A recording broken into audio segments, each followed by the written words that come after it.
What is going on? Dude, Who my that do? boss double takes every time he looks at me now. Yeah, He started calling me the kid. And I not gonna don't know where lie. that came from, but I'm not gonna lie. I every time that I see you, I'm just like, what? Wait, who are you? And where? What have you done with my bill? So, right? but in any case, yeah, episode 79. I know it's been, it's been a long time. Listen, don't apologize. This used to be what we this was the old way. Is the 2 weeks? They're used to it by now. 2 weeks every now and then is not gonna hurt.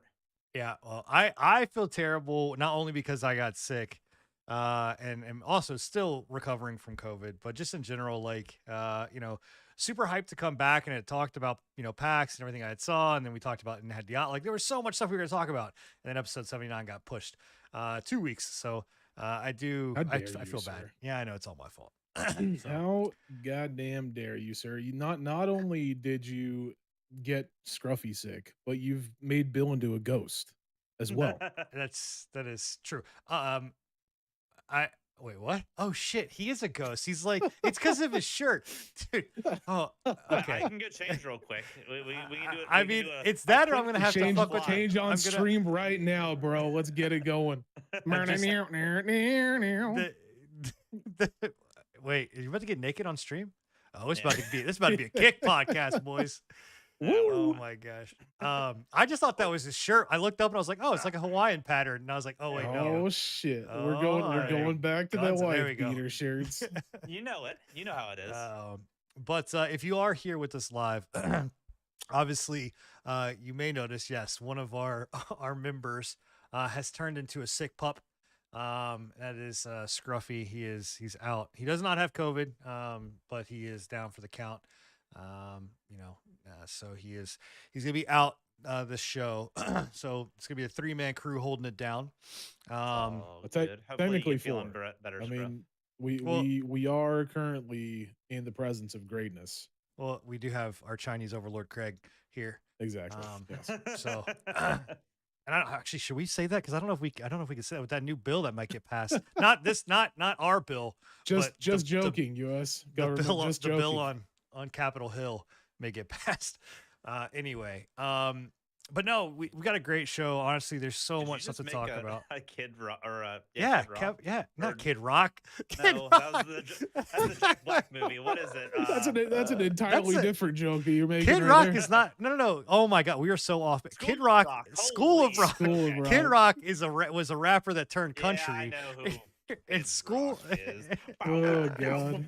Oh, yeah, and Schoolhouse Rock was a kid Schoolhouse show. Rock, thank you. About bills, and whatever else, and the reproduction. I swear to God, Junction, Conjunction what's Junction. your function? We're off the rails already, and we don't have We time are for it. off the rails My already, voice can't baby. handle being off the rails. Anyway, we've got a great show. So much stuff to talk about. We are going to talk a little bit about some of the stuff that I saw at PAX, but really, this show is just chock full with so much news has happened over the last really two weeks. Since PAX and all that kind of stuff, and it's it's going to be a really great show, and we've got some stuff that we're going to hold over till Scruff gets back, specifically around the Counterstrike 2 stuff. So one of the quick hits that we have is that Counterstrike 2 obviously got announced, but Scruffy is a big Counterstrike player, or was a big Counterstrike player. So I'm going to wait Maybe again. Yeah, whenever he comes back, we can go a little bit more in depth on that. So, but Counter-Strike 2 was announced during all that kind of stuff. So, if you are new to the show, we start off every single episode by going over Twitch, YouTube, and Kick news. And this is no different for episode 79. I hate that we're still including Kick, and I don't think it's going away. It's not going away, man. It's Kick- definitely not. Kick is here to stay, baby. And when we go over that portion, I actually have not some insight. I have some opinions on it. So we're gonna start off by talking about obviously Twitch and some new things that have come out around the Twitch section. So first and foremost, one of the things that this just got kind of put out there. Hello, can I get my mouse back so I can get this off my screen? Thanks. But this just came out, was it yesterday? Yeah, no, 2 days ago, the 4th. Yeah, 2 days ago. So, and this is garnering a lot of heat right now. So, what we're it basically happened is that Twitch came out and said that they're testing some new experiences to connect streamers and brands by making sponsored streams work better for their community, blah blah blah, right?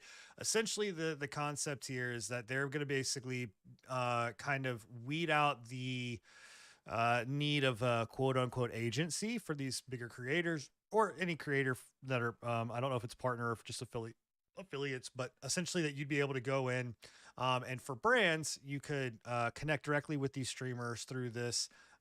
You could brands can get sub codes to be able to gift out subs that at a discounted rate. They are going to be able to do discounted bits. You can do sponsored sub. You can do like gifted subs that are sponsored. So there's a whole bunch of elements to this. The feedback that people are or that streamers are basically going after is that this is just a way for Amazon to put their hand in their cookie jar and grab sponsored money.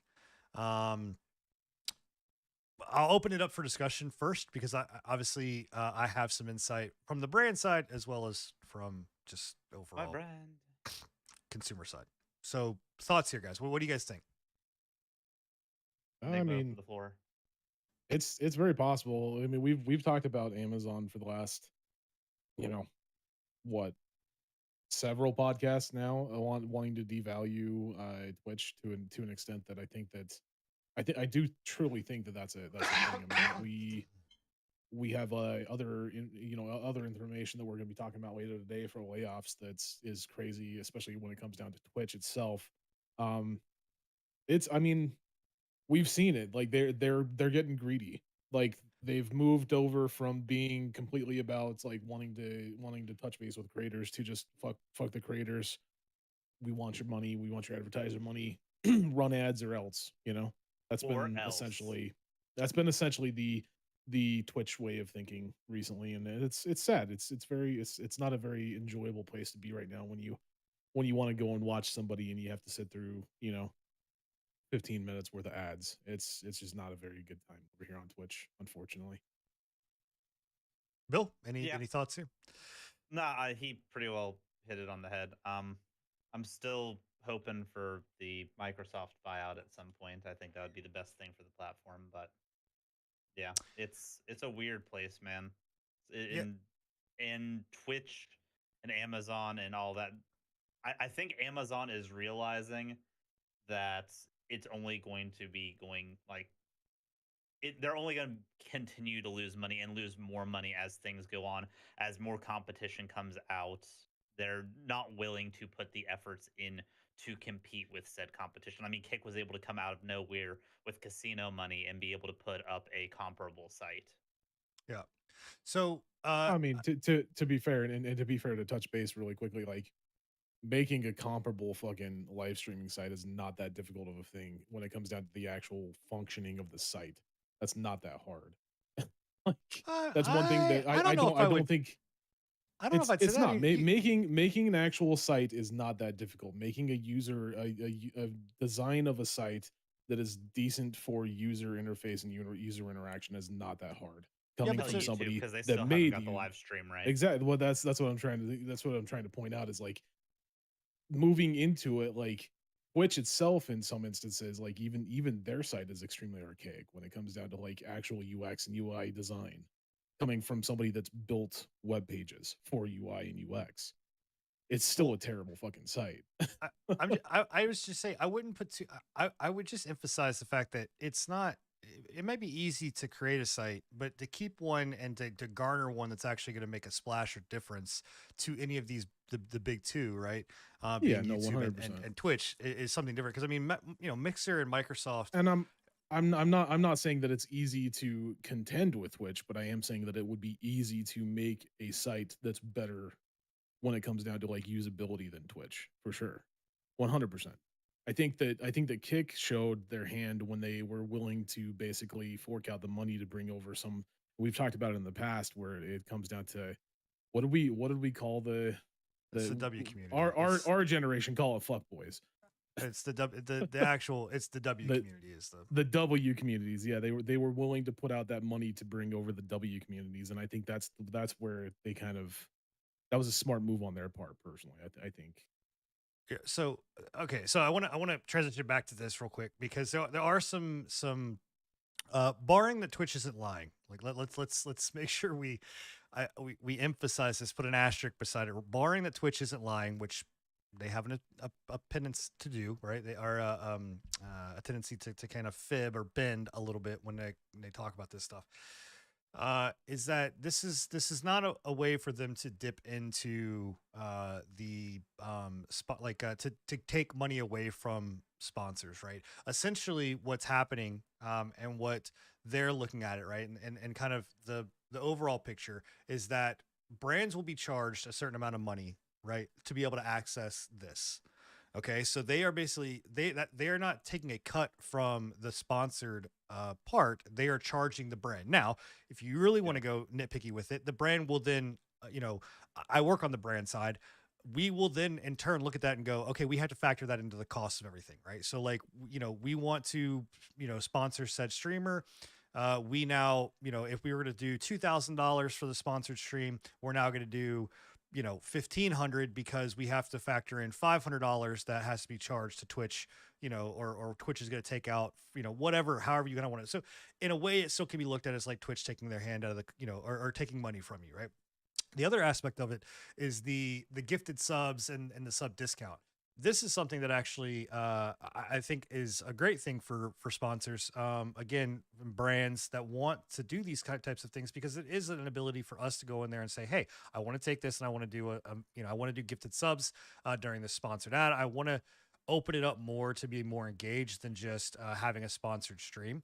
So I think that is a bonus and a plus on the sponsored side. The big thing is there. What does the cut come down to, right? Like, is the cut of that then, oh well, because it's discounted, Twitch is going to take a larger cut.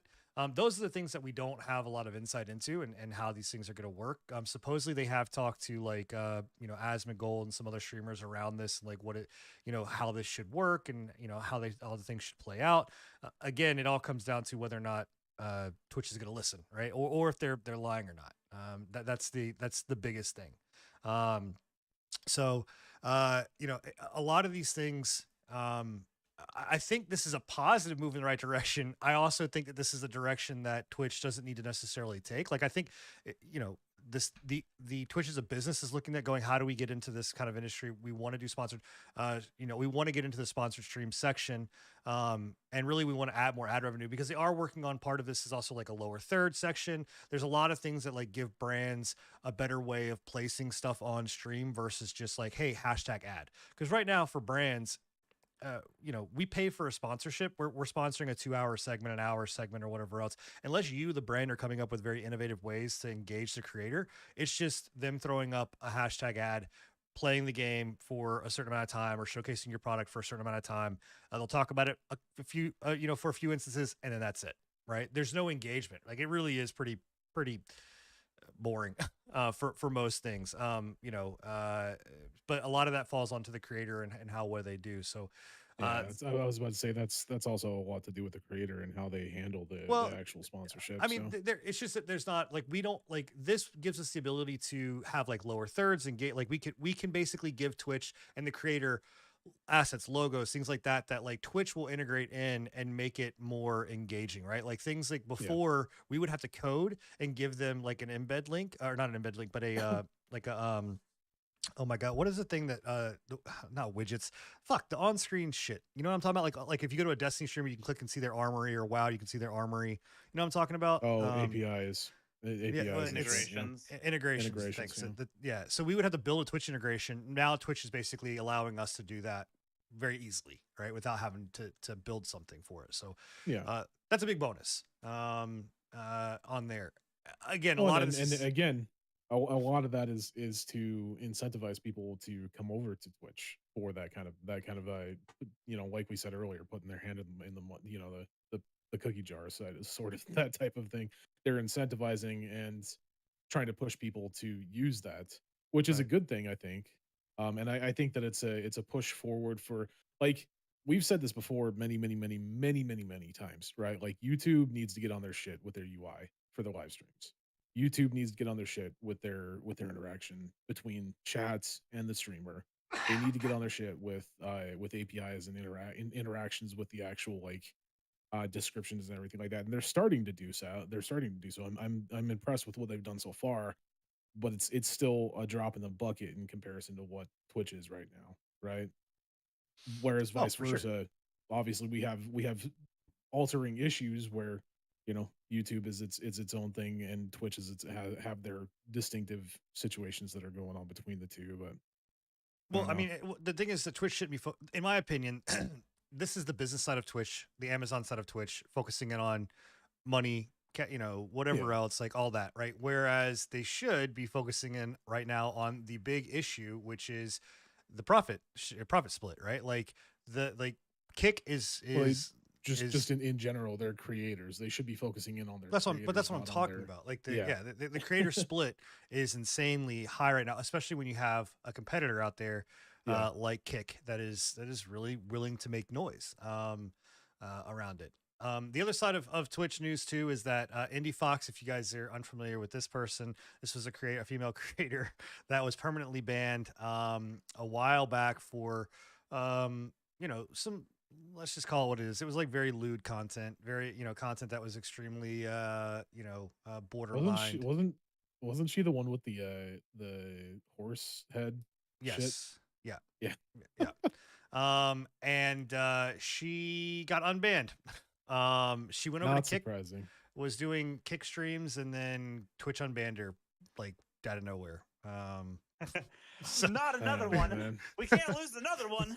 so so yeah, so if you're Well, an Indie and Fox she fan, she's we've back. talked about Indie Fox in the past. Like she's one of the she was one of the. I was actually surprised that they perma banned her, or well, obviously not perma banned, but I was surprised that they banned her in general because she is one of the golden girls over here at Twitch. You know, she's right up there with Amaranth.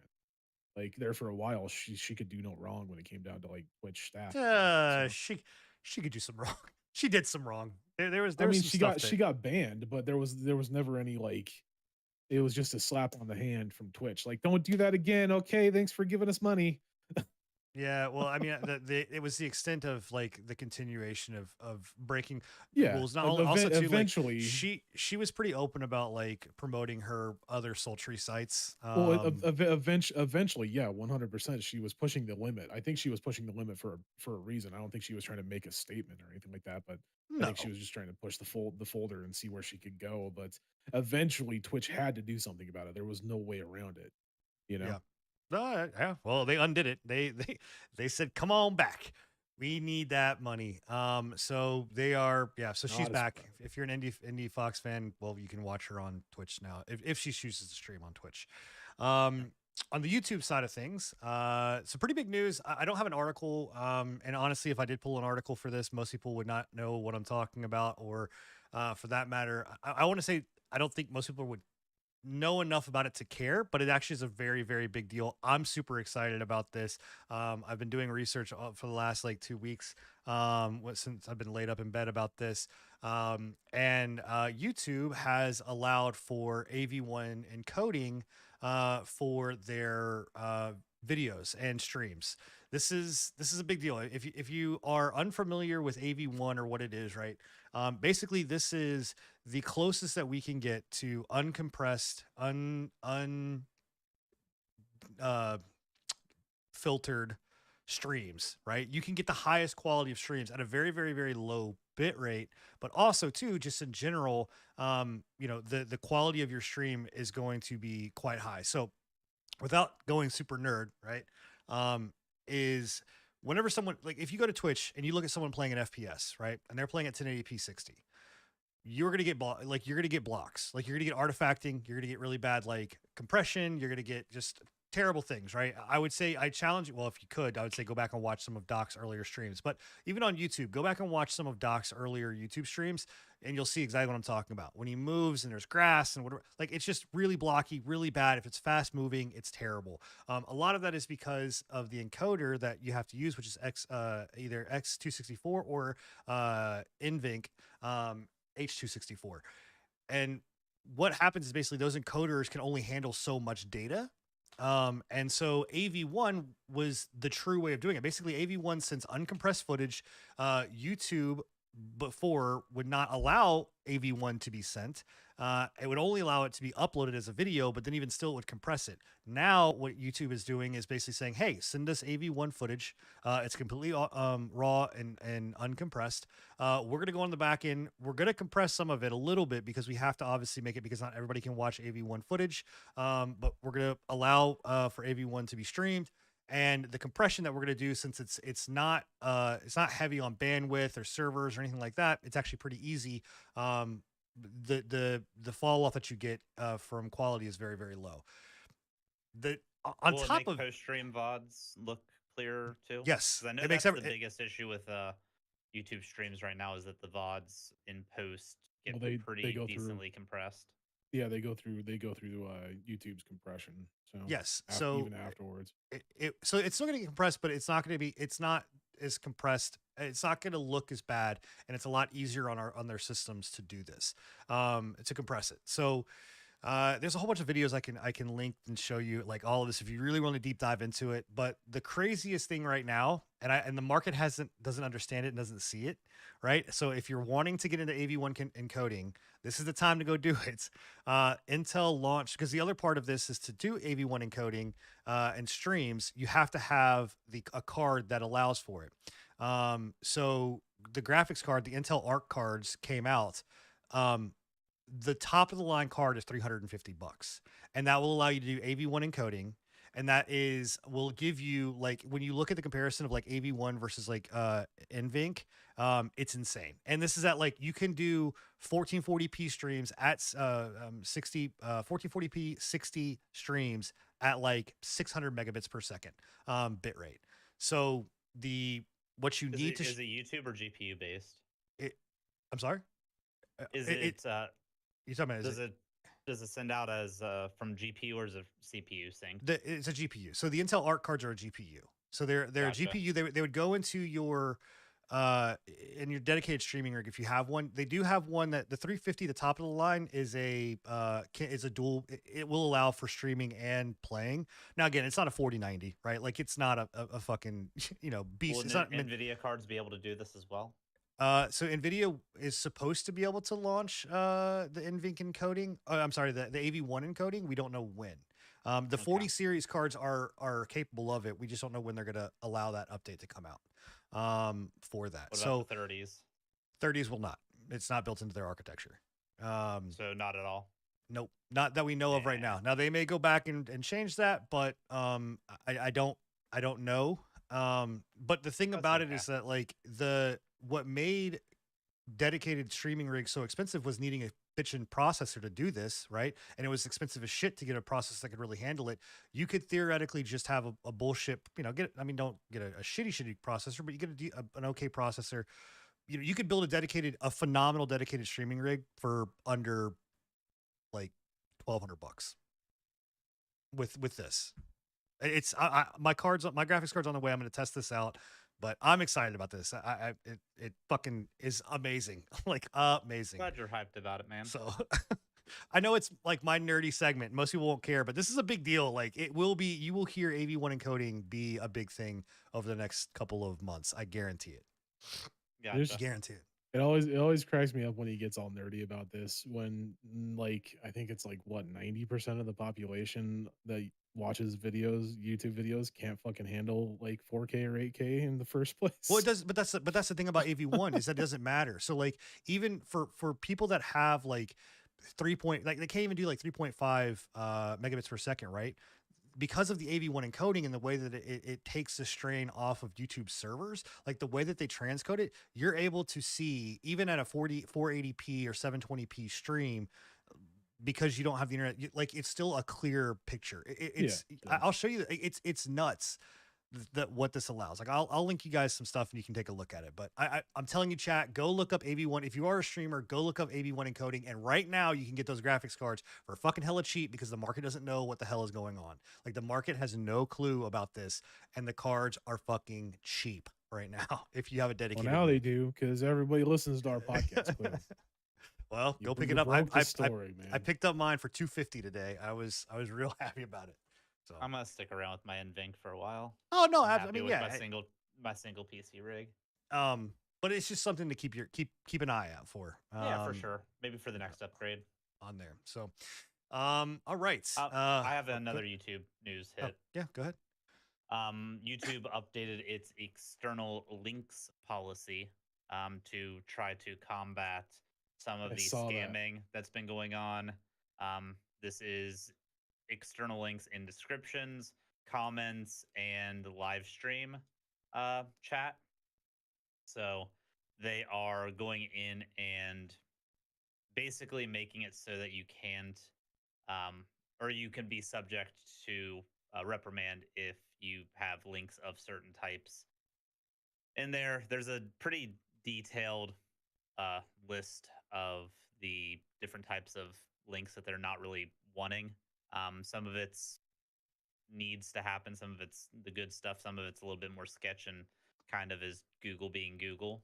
But um, it's links to pornography, links to websites and apps that install malware, phishing scams, or anything that involves logging credentials or financial information of that type. Um, Unauthorized access to audio content, audiovisual content, full video game, basically play links to where you can go and download or pirate games or softwares, whatnot. Um, Links to websites that seek to raise funds for terrorist organizations. What they deem as a terrorist organization, they do not say. Um, then child abuse type stuff. Selling goods noted in our regulated goods guidelines, which that's a whole nother article. There's it goes on and on. The weird ones are anything that is misinformation contradicting local health authorities or World Health Organizations, and anything that spreads misleading or deceptive content uh, that could interfere with the democratic processes, or with that could interfere with or cause harm with government forces such as democratic processes.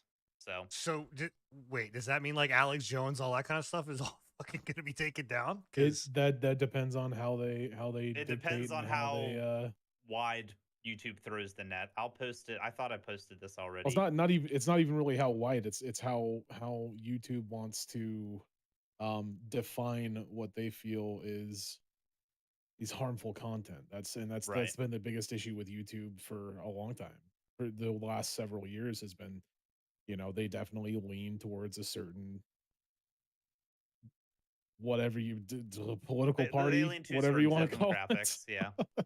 I was talking to a buddy about this, and he's extremely concerned about it to the point where he just removed links altogether Yeah, if from it's the one his that if descriptions it's who and I'm stuff. thinking, yeah, 100%.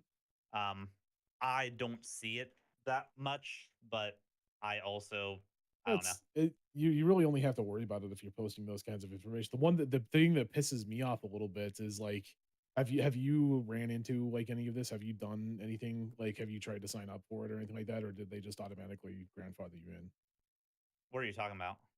So like, have you had to go in and sign up for being able to put on links onto your YouTube, or have they all No, automatically it So didn't. I I did. didn't have to do anything like that. I had because I've been posting a couple of things onto my personal YouTube account recently, right? I Right. can't I can't post links because my YouTube account hasn't had enough content going to it, even though the YouTube account has been around for eight and a It half just hasn't years. been It posting just or hasn't been commenting or posting or whatnot. anything like that. So I physically I have three options. I can either they they have a fucking app that you can download that you can take a video of yourself on your phone saying, "Hey YouTube, I'm not a robot. Look at me, I'm on my phone."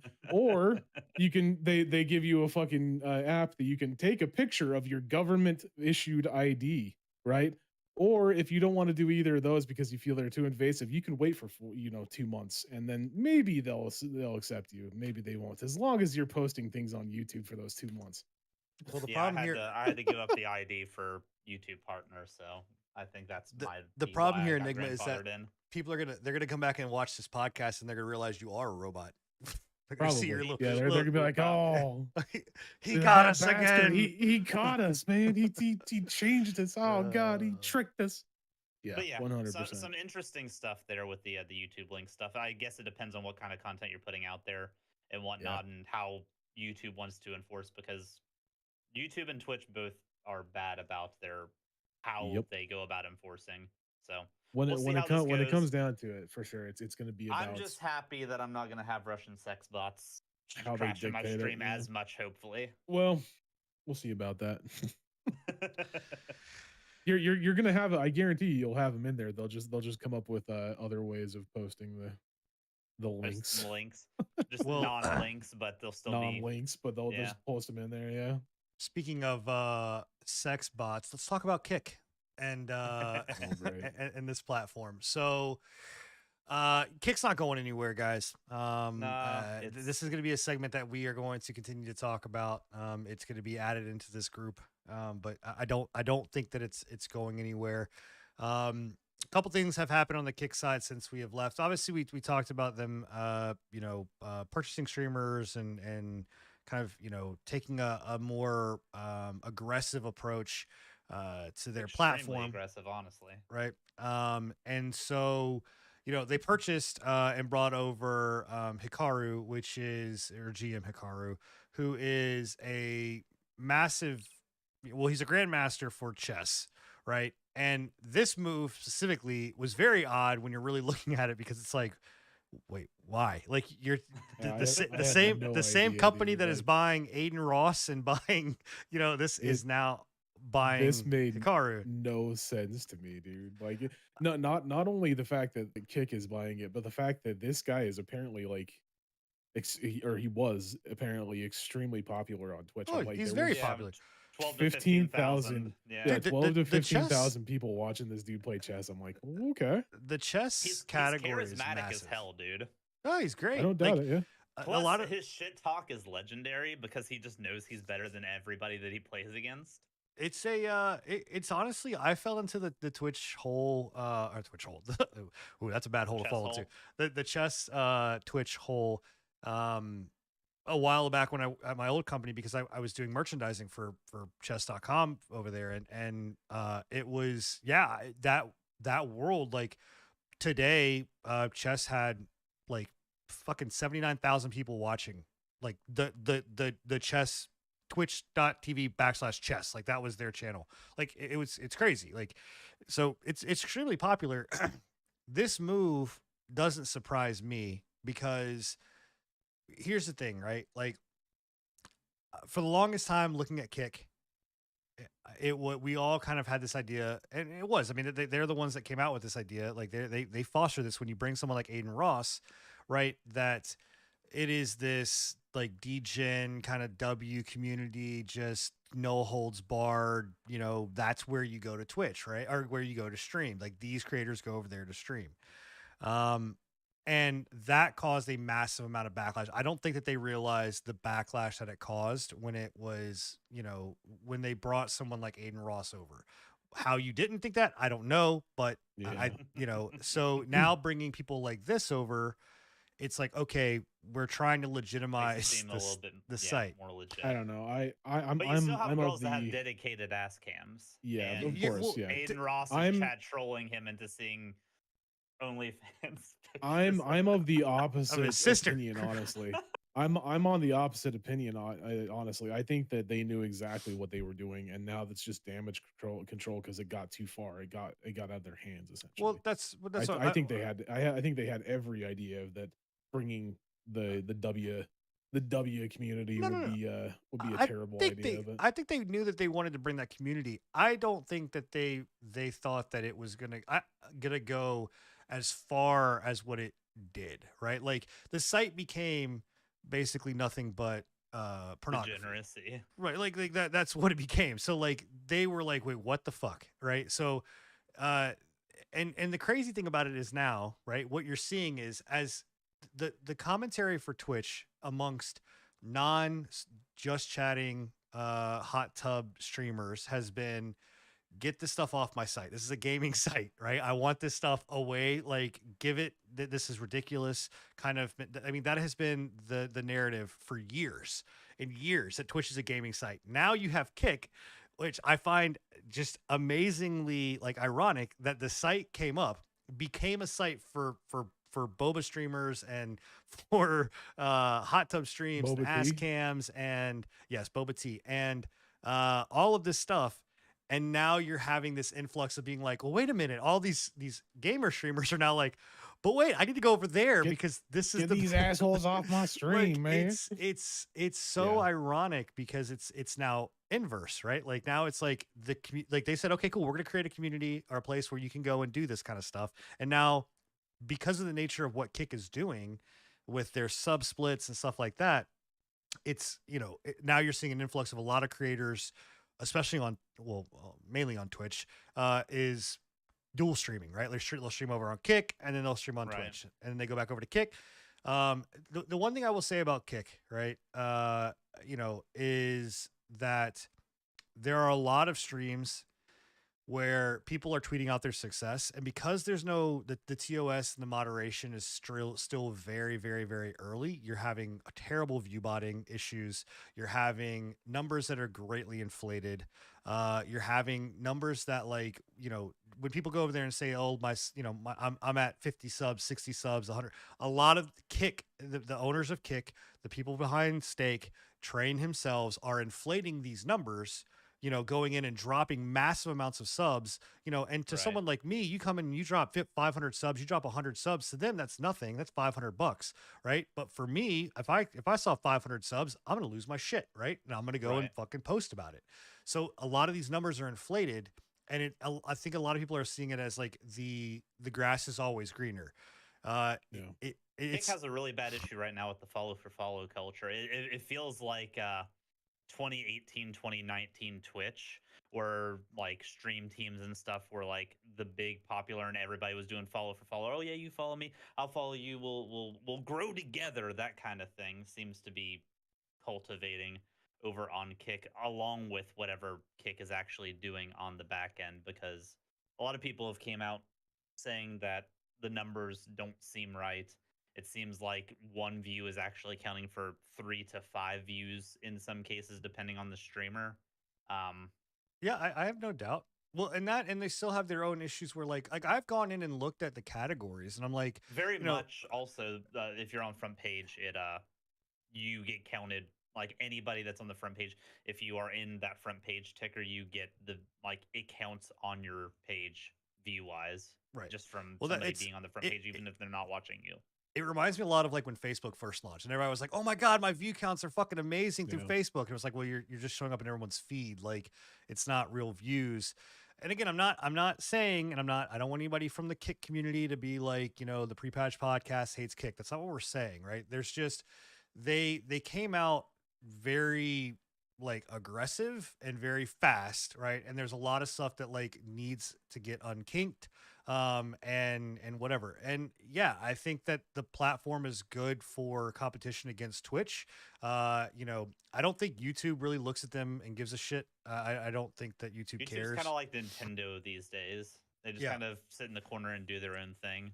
I still stand by the fact that I think YouTube is the better. Like Kick still has the same problems that Twitch is going to have at the end of the day. You're driving into a platform that has no out, right? Like you're driving that your Kick and Twitch are the period at the end of a sentence, where YouTube is like the comma or the semicolon that can lead into other places. So it's still there. Also, Kick is not immune to their stuff. Like they just had something came out today where it was like their usernames are basically getting yoinked. If you're a big enough streamer, you can basically tell somebody to fuck off and grab their username. And so this is a big deal that's going on right now where this person by the name I think it's Angelina is the streamer, and her name, she had the platform on there she created it on Kick and then was using it on Kick, and then somebody else went on the platform and I guess Kick pulled her name and gave it to this other person.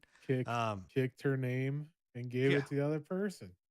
So, He's yeah, not even gonna acknowledge your joke, Enigma. No, I no, laughed. I'm I not. thought it was funny. So Thanks, buddy. I anyway, appreciate it. it's yeah. So Trying to bring a little bit of humor to this podcast, man. A Like, little fuck. levity. I'm just saying it wasn't that funny. But yeah. So look, I would say if you are adamant against Kick because of the W community or that, it makes sense. But at the same time, I think it's a stupid reason to just look at Kick and go, it's not a legitimate site. Like they are making waves in places. Um, if it forces Twitch's hand in some other things to do the right thing, great. If not, well, it is what it is. But we'll see. But I don't think it's going anywhere. I don't think Kick is just going to be the flavor of the year. I think they're putting too much money behind it. I think it'll peter out pretty quick. Yeah, I'm not sold that it's gonna have more than a year's worth of longevity. I It's honestly don't think that Twitch is even really worried about it. Like, yeah, they're taking people out, but again, I think it's gonna peter out, and I think Twitch knows that. It's gonna burn too bright and then burn I don't itself know. out essentially. I mean, I think the site will stay along just because of the slot stuff. Like Well, it's the got site slots. is It's gonna got stay for the slots and the I'm not gonna say the other the word, but slots and but the slots and the yeah, slots. it's gonna stick around for those two reasons, obviously. But like, Yeah. I think that pretty quickly you'll find all these gamers that are moving over there are gonna go, oh shit, this is the same exact bullshit that I was putting up with Twitch. Yeah. yeah, grass isn't greener. No. All right. So that is the YouTube Kick and Twitch drama. We are now moving over to what we've been playing. And Enigma, I'm actually gonna let you go first. This is crazy. Enigma actually has footage, which is nuts. This is like a God, YouTube first. But talk to me about not a YouTube first, motherfucker. is this not on your YouTube channel? Oh, I thought you said Twitch. I was like, it's not a first time I've had fucking footage. No, Goddamn. they said a YouTube first. You uploaded this to My YouTube. bad, my bad. Yeah, I did God. upload these dudes. So it's like I said, I wanted to upload a couple of these things, and I think it's just easier for me to just hit the record button really quickly, rather than having to set up an entire stream and everything like that. Obviously, it's robbing my vital streaming, presence on Twitch, because I have so many people watching me over there. But yeah, Just stream on Kick. we're playing. Yeah, I should, man. I'd get more viewers, clearly. And if you guys want to Throw follow some for bobas follow, on I'm that just saying. robot. You'll be great. Yeah, I've been I got a code from one of our buddies, Crow Templar. If he's out there, thank you for the code, bud. But Ravens Watch, I've had my eye on this for quite a while, man. Like it's been one of those things. I've told you guys about this in the past. Obviously, I like mythology. I like the grim fairy tales and everything like that. Like the actual like background of them, not what has been romanticized in the Western culture, right? What the grim fairy tales actually were fucked up stories, right? Like extremely fucked up You ever seen the children's real? You stories. ever seen the real story of Pinocchio? It's messed up, man. Yes, it's fucked up, dude. It is All terrible. of the grim fairy tales are insanely fucked up when you actually read them from I think they're the great. actual fairy tales. I think they're hilarious. But yeah, this game is essentially it's an action RPG roguelike set in a fairy tale world. Essentially, you're going around as fairy tales. You've got Red Riding Hood, which they kind of comboed her up. She's both Red Riding Hood and the Big Bad Wolf. She's Red Riding Hood that turns into a werewolf at night, That's dope.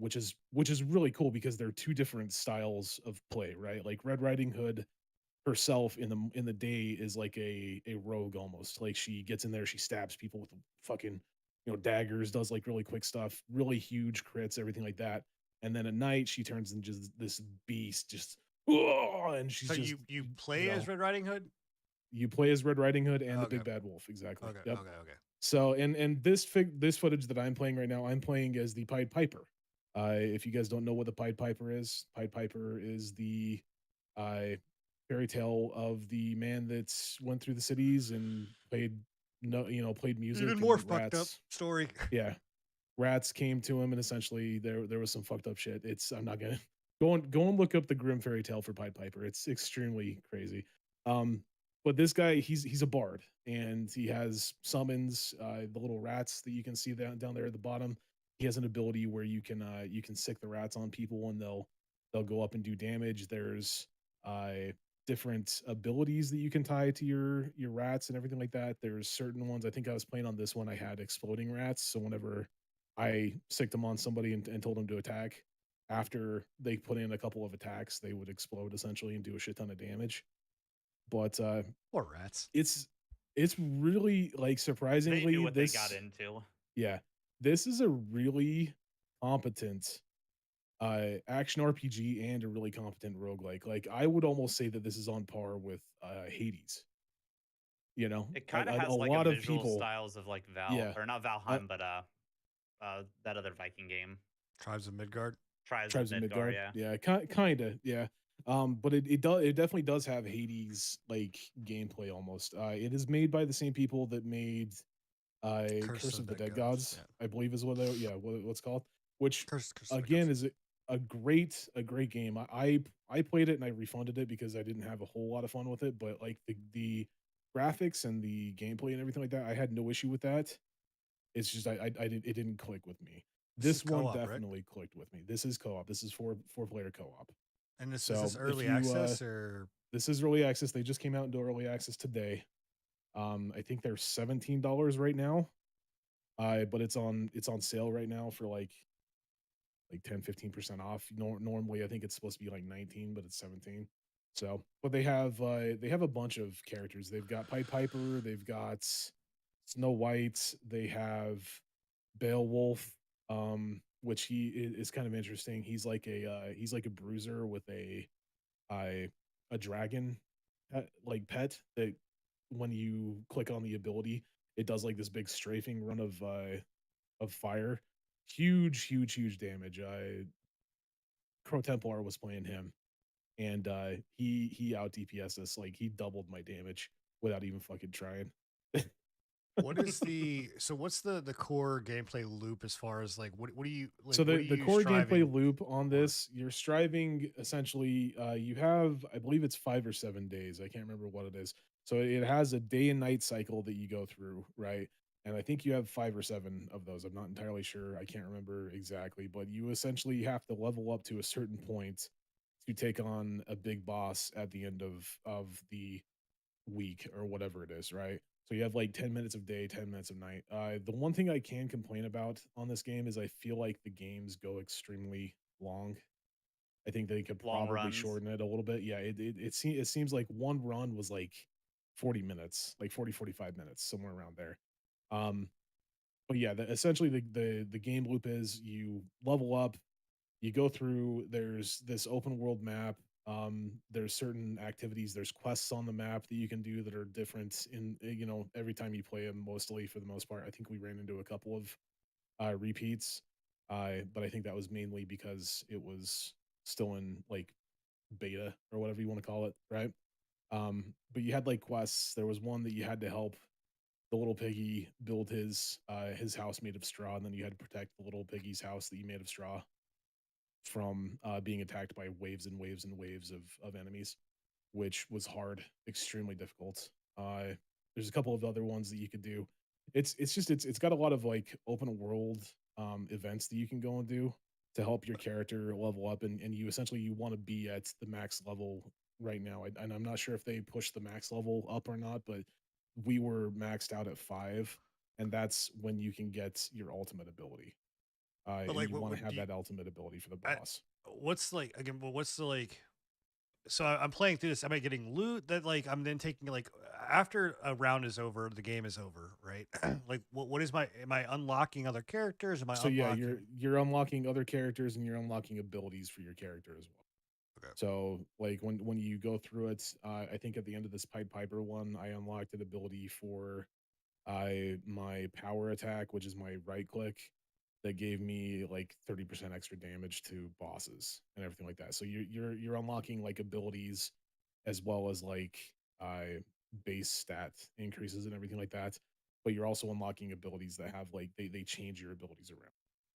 Okay. Um, Because so that's sort of the later on in the actual in the gameplay, I was playing Aladdin, which I think Aladdin's going to be my main character from now on. But he had an ability that I unlocked that allowed me to throw my blades. Aladdin does like he's wielding like two scimitars, and you can throw your blades out, and then if you click attack, while you throw the blades out, your Aladdin will like dash through and do like 400 damage on his way. Hmm, So interesting. Okay. Yeah, because yeah, it's I mean that's what I very think cool that's the biggest thing that I've had about these types of games where I think a lot of them have failed to hit like what Rogue Legacy has, and with Rogue Legacy 1 and for sure. 2, Yeah, Dead Cells, like the playthrough, the loop of, dying, finishing, slightly creating your, upgrading your character, finding new weapons, stuff like that. These games, I feel they miss on that aspect. So that's what I was wondering. I was like, yeah. what's the overall end? So it sounds like you're just kind of leveling your character up. You're leveling Um, your character as well as you unlock different characters. I don't know.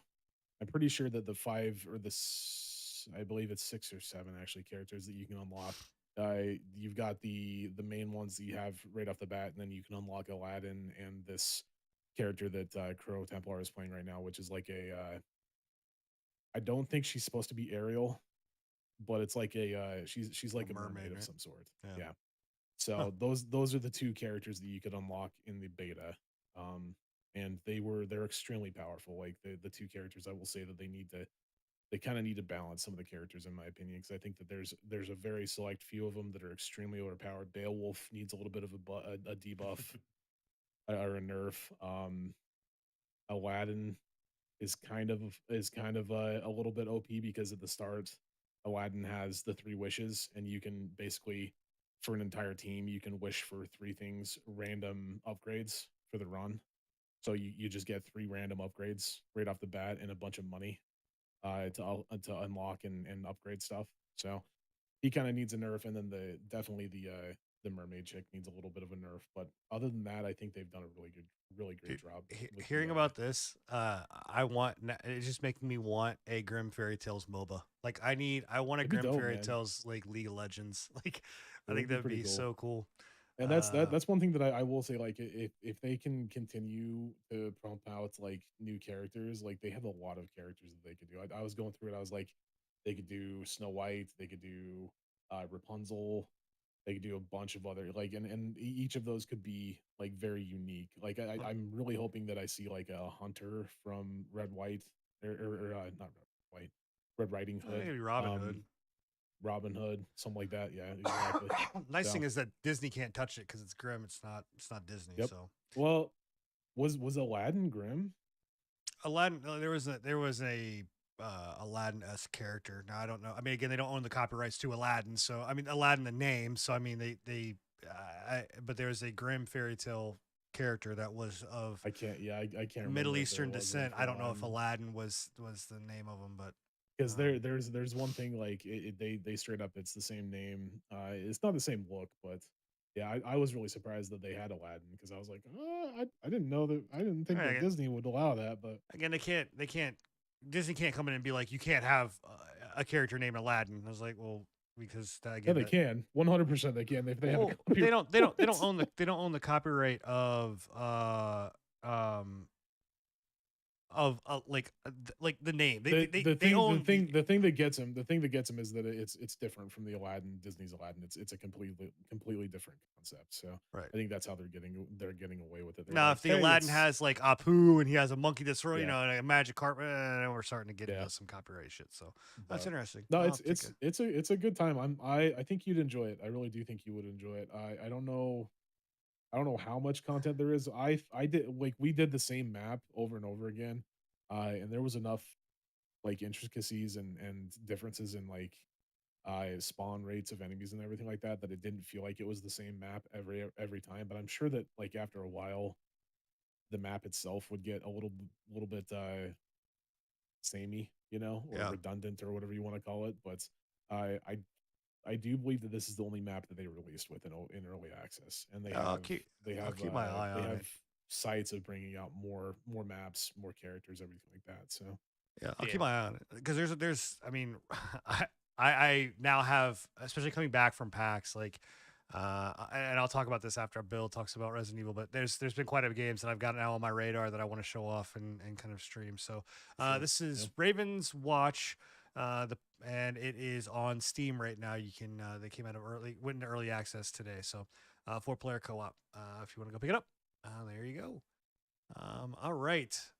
I apologize, guys. My voice is starting to slowly but surely go. It's getting raspy, so I apologize about that. But Bill, talk to us about RE4 and what we're. By the way, is there any spoilers in this? Like where? I mean, nothing that wasn't in the original 2006 game. So Okay, so yeah, I mean the game's been out forever. So anyway, yeah, RE4. Yeah, how are you liking it? it's a great time. It's been a lot of fun. I did end up finishing it. I'm actually doing another playthrough off stream just to get some more of the unlockables and whatnot. But it's exactly what you would expect from RE4 and more. I was pleasantly surprised. Last time we talked about this, we were talking about the demo and how it did the initial village scene really justice. And I'm happy to say that the full product that came out is just as high quality.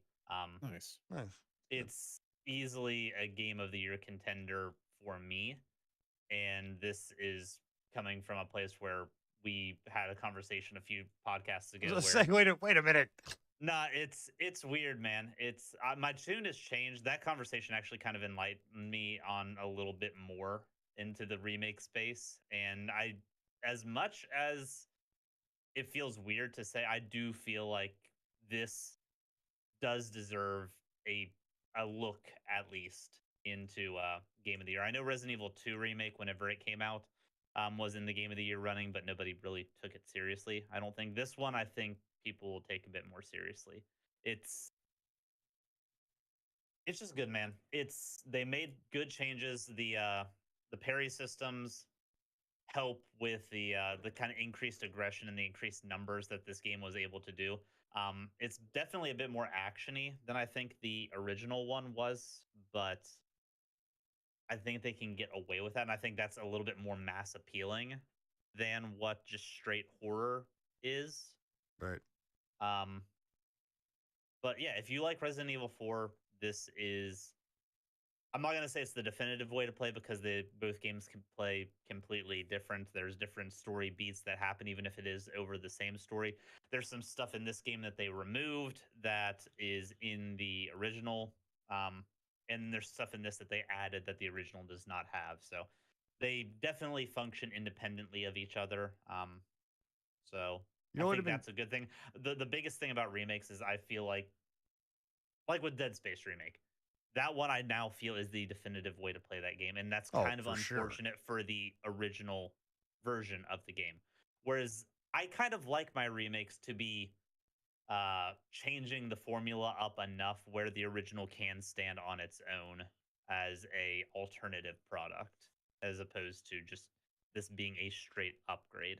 You know what I think would have done both those games a really good pat on the back and service would have been to do take the D2R route where not where you can like flip the switch and see like the old versus new and new versus old, but like actually have the old version in there. Because I mean, let's be honest, like the old versions of both of those games are microscopic when you're talking about size wise, right? It wouldn't have been that much to Yeah. like tack those on and say like, hey, like here's you're also going to get the new shiny plus you're going to be able to get the old, and give homage to like where this came from, kind of thing, because I think that would have given those older games a avenue to access a lot more players that, to be honest, like like not nobody, but most people will not go back and play RE4 the original if they never have played it, right? They'll play this, right? Like no one's going to go back and play Dead Space the original when they can do the remake, because they see new shiny and that's what they go for. Um, and like I agree with I you. don't know. I don't know about that with Dead Space because I think that the difference between Dead Space and RE4 is like time, like age, right? Like Dead Space aged extremely well, right? RE4 was back in the day when it was not as enjoyable to play games in some instances, especially with camera angles, right? Camera angles, tank controls. Yeah. Like But Yeah. what I'm this saying game is though I it's think that I think that this game, if you gave somebody the original RE4 and you gave them this, they'd be like, yeah, 100%, I'm gonna play the fucking remake.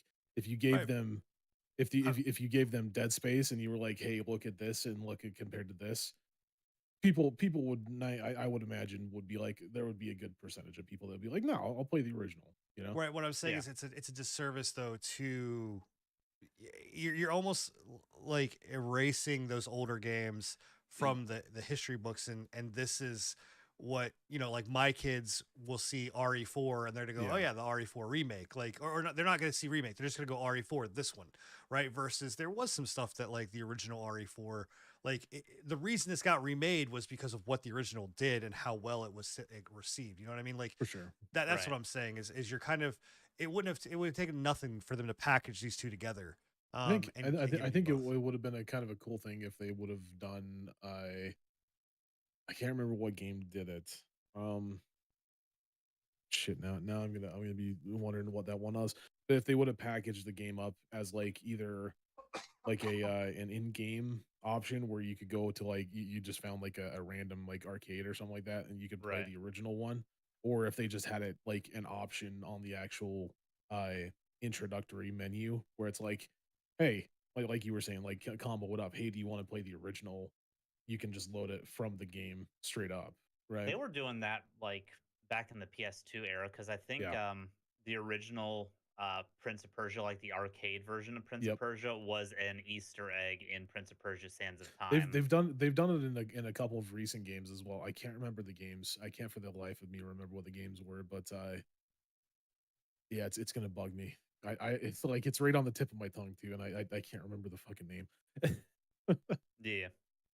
Um, Um, But I agree with you 100%. I think that they did it. They are doing at least RE4 a disservice of like not at least offering an option for people to see what the old one was like well, to an Capcom's extent. Capcom's a greedy bastard.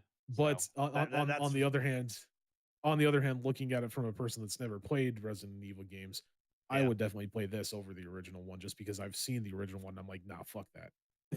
Yeah. And like I was saying, Capcom's a greedy bastard. They know that this game being popular is going to increase sales of the 100%. original for people that Yeah. want to play that.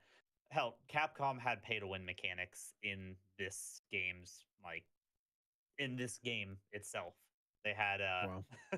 they had wait, a map. what? So if you got the deluxe edition of the game, you got um, Oh, a treasure yeah, map like that unlocks. injected extra loot into the game and injected extra treasures so you can get Great. money quicker, and two guns that are only able to Of be course they get did. through purchase. And the pistol is just a it's not a big upgrade from the starter pistol, but it is better than the starter pistol and a shotgun. Of So, course they did. Huh. and speaking of that, they actually just are releasing the Mercenaries mode. It's going to be a free update to the game.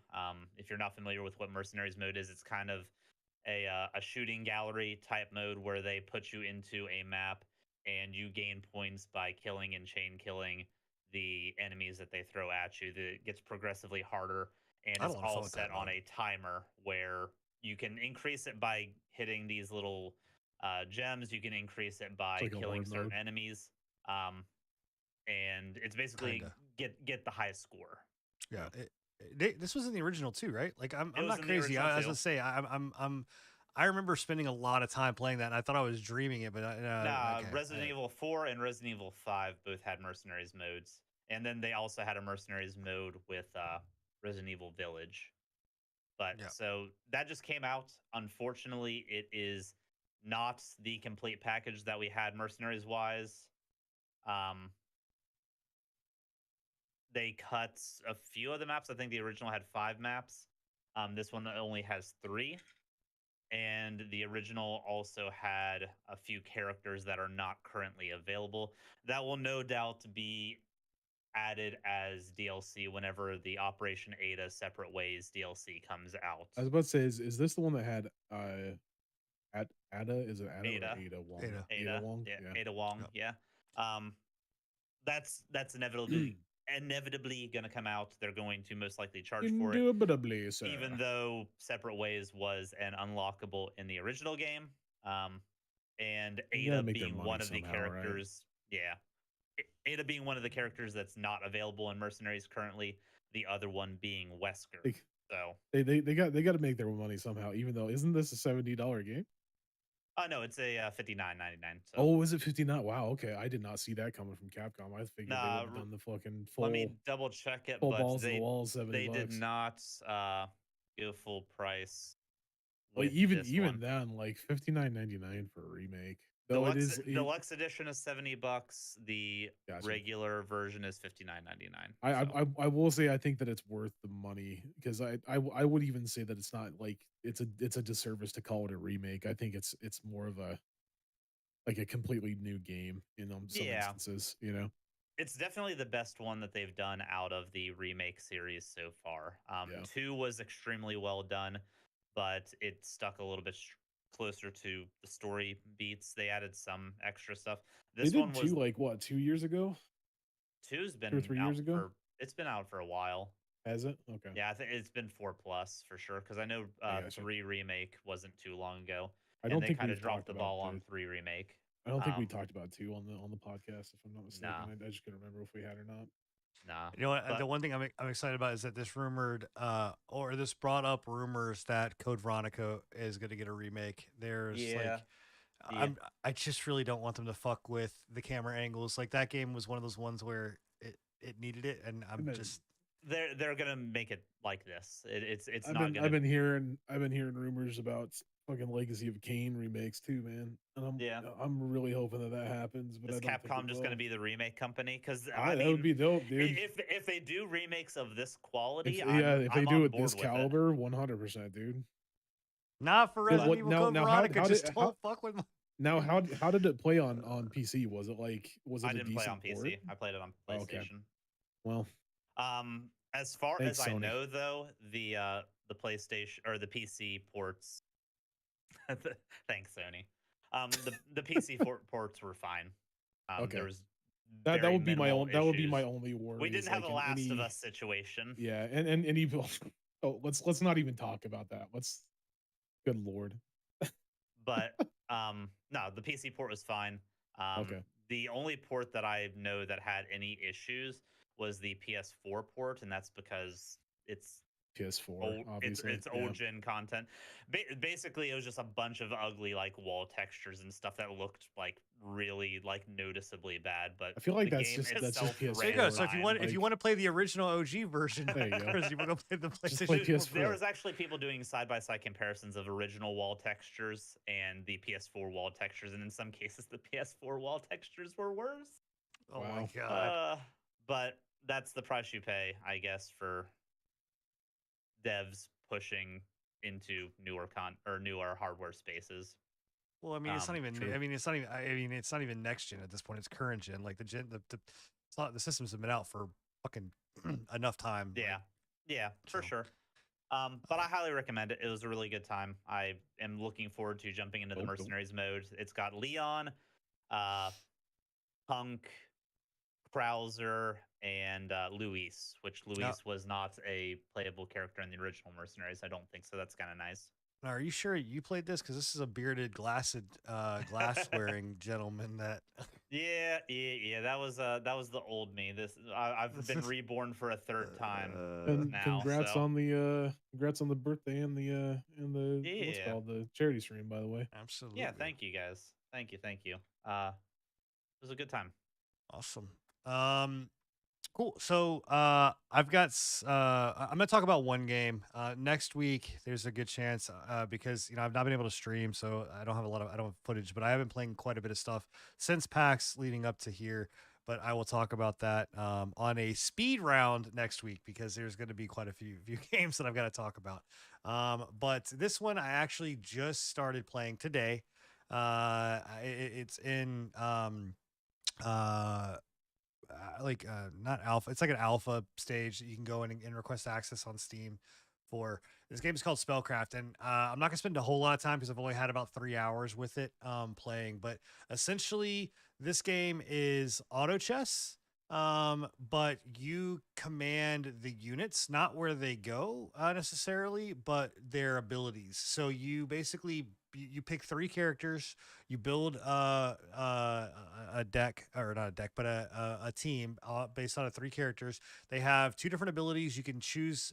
Each one has like 3 separate abilities that you can choose from for those 2 abilities, and basically, it's PvP. It's you versus another person, and I'm having an absolute blast with this game where I wasn't expecting it, and I'm not a huge auto chess person, but this mainly because auto chess was very, in my opinion, like a lot of people are going to argue that it's not randomized, but there is some random elements of like where stuff goes, who stuff attacks, stuff like this.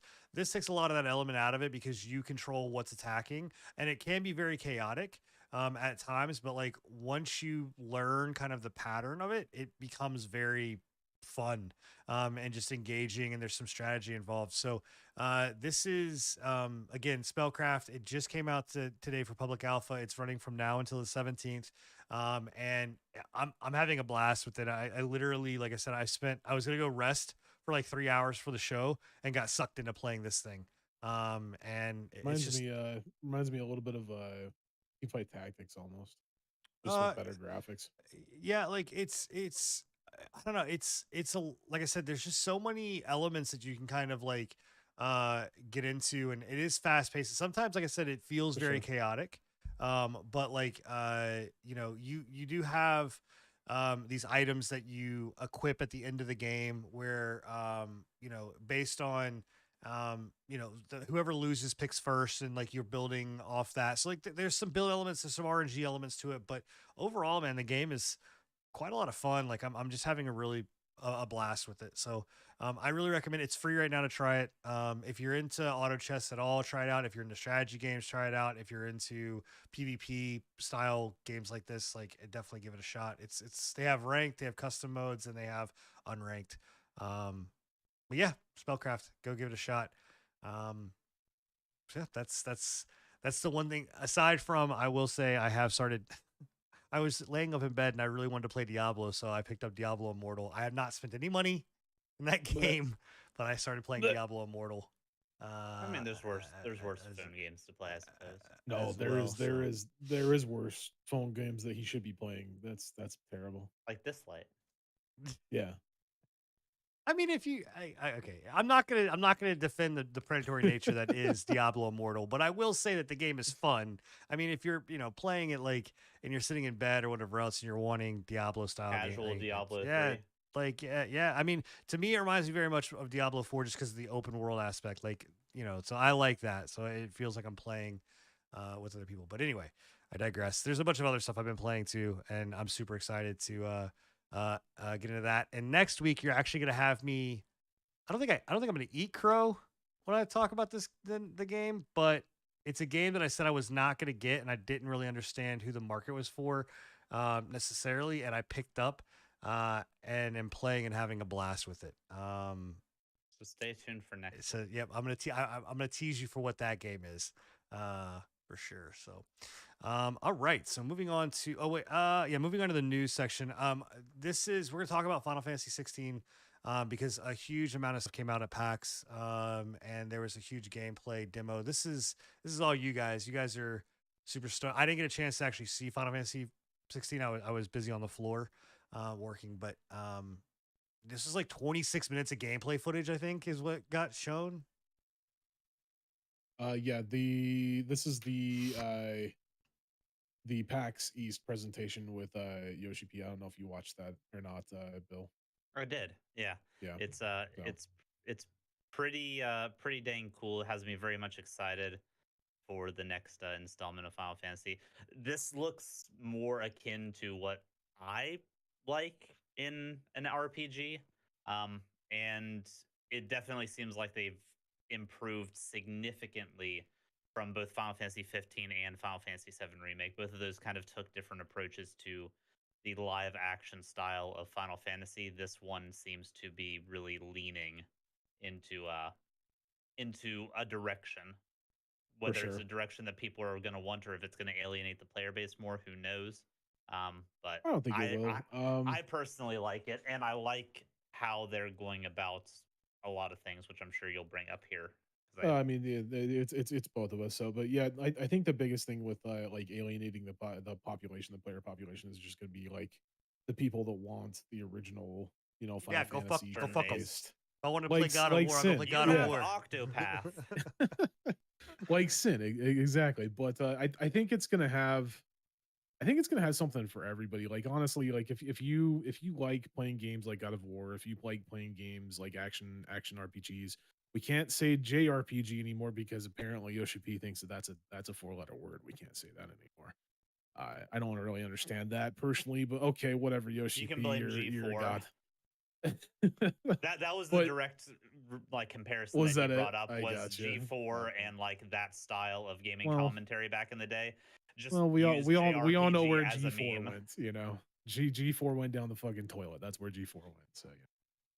But yeah, like the I was blown away personally by how it looked. Granted, I'm not going to be able to play it for like 2 years because it's not going to be fucking. You It's could. You're going an to go epic to shill now, man. Just it's going to give go to in. PC and go to Epic for a year. I guarantee it. But I from what I've seen, I'm extremely impressed with like the art style, with the graphics, with everything. I think that they've done a really really in depth like overhaul of the Final Fantasy. I was it 15? The one with Noctis? Is Hmm. this running off of UE5? Is this not? Is No, it? I don't think so. I don't I think it think this is. Yeah, yeah. Let I me can't. I can't. fact check that, but I I can't don't remember believe it exactly is. what it was, but yeah, like they went into depth with a bunch of the systems. I think one of the big ones that like, and I'm sure you want to talk about this as well, Bill. But one of the huge ones that I was like extremely impressed with was their accessibility system that they have in this game, where it comes to like difficulty levels. Right. I think they've done something extremely cool that I don't. And correct me if I'm wrong, but I don't think I've really seen any other games do this style of like difficulty slider. It's Um always So Square Enix has had a few games that have done this, not like have they? directly as the difficulty. So I'm actually playing through Near Automata right now, Okay, and it has both difficulty selections that you can do, but the characters have equipables called chips, and some gotcha. of the chips have similar functionalities. Like there's an auto heal chip. There's a an auto battle chip where it'll automatically do combos for you. Stuff similar to that. Nothing as robust as what they have done with This this is like game. extremely cool. Yeah, so the way that they do it in this game, or the way that they do it difficulty is like if you want the game to be like a Souls like game, right?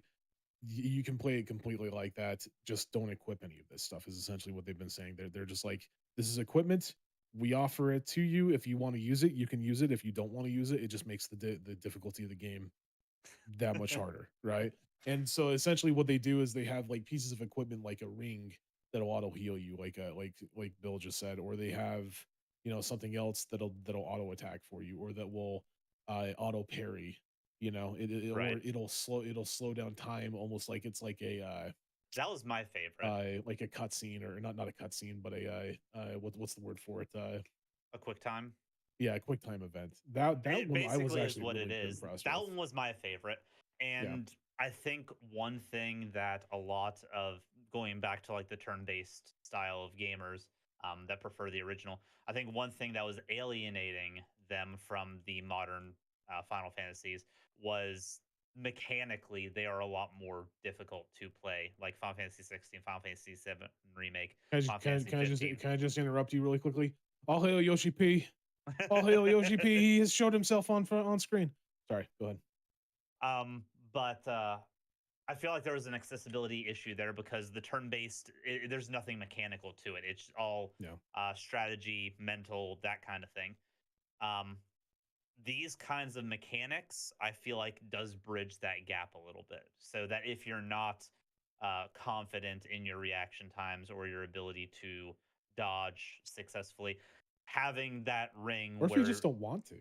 Like or if you even just if you don't want just to don't fucking want deal to, with it. Yeah. yeah, it'll whenever an enemy swipes at you, it'll slow the game down. It'll give you the button prompt in the middle of the screen and effectively kind of like walk you through that. And for people that have disabilities that make their reaction time slower, this is going to be a godsend for Yes, them it's to be able called to enjoy this age. kind of game. It's called age. But they've really went above and beyond, and I really enjoy that they went back more to well, I guess did Final Fantasy I don't remember if Final Fantasy 7 remake had difficulty modes. I'm glad they went back to the one static difficulty because Final Fantasy has always had that kind Yeah. of streamlined experience, and I'm glad this is going back to that. Final Fantasy 15 didn't have difficulty modes. Um, the remake did, and I was afraid that they were going to be going down that route in the future. Glad to see that they I'm didn't. I'm also glad that they went to a more medieval setting. Going back to high fantasy away from futuristic Rather than fantasy. being future. I'm not I didn't mind 15 with the They've always futuristic done an fantasy, interesting but it was just meld. fucking weird, man. It just was weird to me coming from It 14. wasn't I'm just even like, like it wasn't even like futuristic fantasy. It kind of was because they've always had mage tech and stuff like that. But the fact that it was it was all more of a controlled by modern day. Yeah, demons, yeah, it was a weird storyline. It was a yeah. real weird storyline. Um, Back to Sin's question though about the graphics engine, um, we don't know. No, nobody knows. So Skill Up Nobody did an knows. interview at This the shit's start of on UE5. it's not. So Skill Up did an interview at the start of March with them, and they asked as an aside, I asked if it was running on the Luminous engine that Forspoken is running on. Square said no. I asked if it was running on Unreal Engine, and Square said no. I asked what it was. They refused to say. So it's their own proprietary Yeah, something they've made. Okay, Their own yeah, proprietary engine interesting. looks a shit ton like UE4 or UE5. That's all I'm saying. yeah. I mean, it could It's a very well gorgeous be. game. I'm not saying Yeah, it's not. It's gorgeous. it's definitely not Luminous Engine because I don't think that engine is properly optimized for modern day. I think there's a lot of issues with Luminous Engine that we saw with Forspoken graphically. Um, and I don't think I think they were kind of a little bit gun shy from using at least Unreal 4 due to how many issues they had with the PC port of 7 remake and 15. I don't. Yeah, Well, it's not four if for you can sure. do 5, there's no reason to do 4. Like upgrade. There's no reason to have it. But Yeah, I yeah, don't know if I don't know. 5 has been. I don't know if anybody's.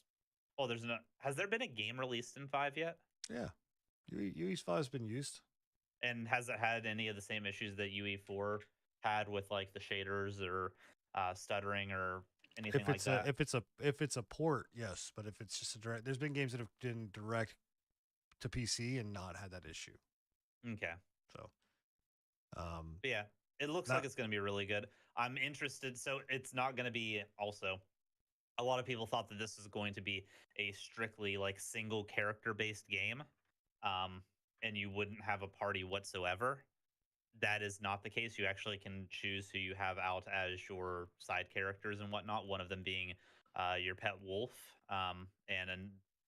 then there's other human characters and stuff like that. I'm Which you interested can to see pet. how You can pet the which you dog, can by the way. pet. You can pet the dog. Any game that allows you to pet the dog is an immediate 10 out of Winner 10 in my must book. buy. Yep. Yep. But I'm interested to see how they play into like optimizing and customizing those characters, especially the dog. Like if there's going to be equipment and whatnot that you're going to need to micromanage, or if they're going to kind of run like on their own and you just have to focus on Clive. Yeah. I'm interested to see the icons or whatever they Oh call them yeah, in this one. Like the big kaiju Garuda, battles. Ifrit. Yeah, that looks because like they did a huge pass on like Ifrit and Garuda and Titan. Titan is fucking huge in comparison to the rest of them, dude. Have you seen did you see Titan at all? Oh yeah, he's massive. He's like He's like 8 10 times the times. size of Yeah, Ifrit. Like yeah. but yeah, it's gonna be an interesting time. I again I'm never going I'm gonna have to watch you play it because it'll be 3 years before I can touch it. But Yeah. yeah, I'm excited to give it a try. Whenever it comes out for sure. uh, yep. the two things that I'll say is one, um, the in our hotel that I stayed at that was right across the from the convention center, they had a fucking massive like it had to be easily like 150 feet by 150 feet video screen that nonstop played not this, but like their trailer, like and I'm telling, and like, and then the craziest part about it was you'd come in randomly and there'd be a fucking 150-foot Moogle sitting on the fucking screen, just like sitting there, like bouncing up and down. It was the wildest thing. And when that bitch lit up, like when they had like Ifrit like came on screen, it like lit the whole screen up. Dude, I'm telling you, it was like a flashbang went off in that. Like, whoever, I really think that's probably somebody got yelled at because it was blinding how bright that fucking shit was, and it just blew out into all of Boston. Like Boston lit up, like just from this one screen. So, yeah. So that was my experience with this. But I hope you guys enjoyed the Final Fantasy podcast because this is what Bill and just sat here and talked about. We weren't even that long. That was like that long of a segment. that was like a good like 20-minute segment. I don't think I've That's ever like been a that quiet on this Oh, show. Like a 10 or 15-minute segment. Yeah, there's no way I that don't. was 20 I don't think minutes. I've ever Shut up. been this quiet on the show ever. No, I'm happy for you guys. I'm glad you guys have something to look forward to. They ruined Final Fantasy for me, so it's okay. It's all right. You have Octopath. It'll be okay. Oh my god, I don't want You'll Octopath. be okay. I want this, but I want it turn based. All right. Well then, so use the little thing. Use the thing that does QuickTime. no, I don't. No, that's Basically not the 10 same. things. That's not the same. No, It's no. basically the same Oh thing. my god, it's not. Okay, apparently this website's not gonna load. Oh, that's because I'm on the wrong one. There we go. So moving on to the news, the rest of the news section. Amazon, we kind of hinted at this, talked about it, but Amazon laid off 9,000 employees, 400 which came from Twitch directly. And in the public letter sent to employees, CEO Dan Clancy, who recently took the mantle of the after previous CEO stepped down, said the day I shared with Twitch employees that we've made the difficult decision to reduce the size of our workforce, which results in us having to say goodbye to over 400 employees. Clinton said, like many other companies, our business has been impacted by the recent macroeconomic environment, and user and revenue growth has not kept its place with our expectation. Um, so, look, this is from Niche Gamer, by the way. Thank you for the article. But, it- this is I think a lot of people are looking at this and going, "Oh, this is the downturn of like live streaming and all of these kind of things." It's not, right? What you're seeing is that in 2020 there was a massive boom Yeah, to huge hire. to the tech industry specifically because everybody went working from home. So because of that, everything skyrocketed, right? Like, I mean, even the company I work for, I mean, profits were through the fucking roof, right? And people that weren't looking at the microeconomics of it from a larger scale of saying like, okay, cool, like 2020, 2021, like there's obviously a reason that these numbers are high. They just went into it saying 2022 is going to be the exact same, and that's not what happened. So yes, it sucks, and 400 people is a lot, right? On that side, but I don't think this is the downturn of the tech industry and that everything is about to burst. When it comes to the tech side, a lot of this was overinflation from the past 2 to 3 years, kind Well, of thing. it's overhiring from the issues that we had with COVID. Oh yeah, Essentially. for sure.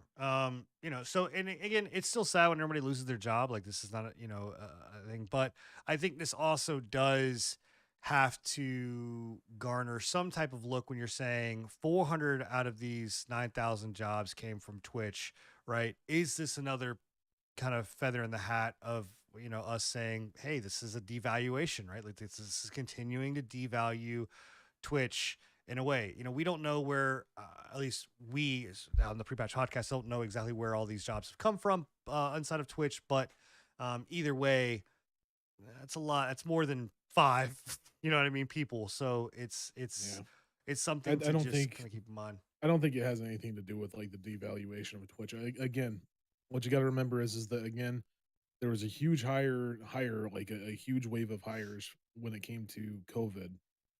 Everybody was at home. Everybody was watching live streams. It's as simple as that, in my opinion. Yeah. Like they had to get rid of that bloat. There's no way that they like granted Extended, like basically holiday workers just for an extended pretty much, yeah. period of time. Granted, obviously it definitely does flag that Twitch isn't making as much money as they feel they should be. for Well, sure. I think every But tech yeah, exactly. company That's has. every industry right now, I'll honestly. I'll tell you right now, like every tech company has a group of people that I call cubicle people that literally sit in a cubicle. They don't look up. All they do is they read profit margin spreadsheets, right? And they base it off of that without, looking up to see like, oh shit, there was a worldwide pandemic that happened in 2020, Yeah, 2021 that drastically skewed our numbers. And when they went into 2022 planning, they're just like, oh, it's going to be the exact same when, COVID, people stopped staying at home. People stopped, secluding. So yeah, the world exactly. went back to kind of quote unquote normal, if you want to, say that. So yeah. So anyway, it's look, at the end of the day, layoffs suck, and it's but it is They do for sure. unfortunately part of the economic way, kind of thing. So, but yeah, that was one of the things. Also coming up, another sad news. Well, I don't know. I think I'm saddened by it because this is something that's been a staple in my life for a long time. But I mean, I think the writing was on the wall for E3. E3 2023 has been canceled, and pretty much the report It's dead. that we're seeing is that yeah, it's pretty much done. Like it's not going to come I back. mean, I don't see it being. we've been talking about it for the last couple of years where it's like we weren't even sure if E3 was going to happen last year, and we weren't sure it was going to happen this year either. So, I don't know. Yeah, it's.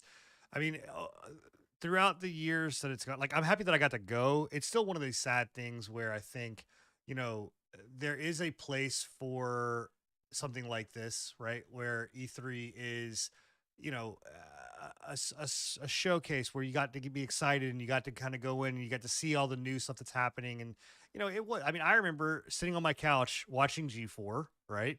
And that week, man, it was like, dude, this is like one of the best gaming weeks ever because also it wasn't open to the public. It was only we could only get it through the eyes of the industry, right? And so it was just like that exciting time of like, oh man, what am I gonna get, over the next year?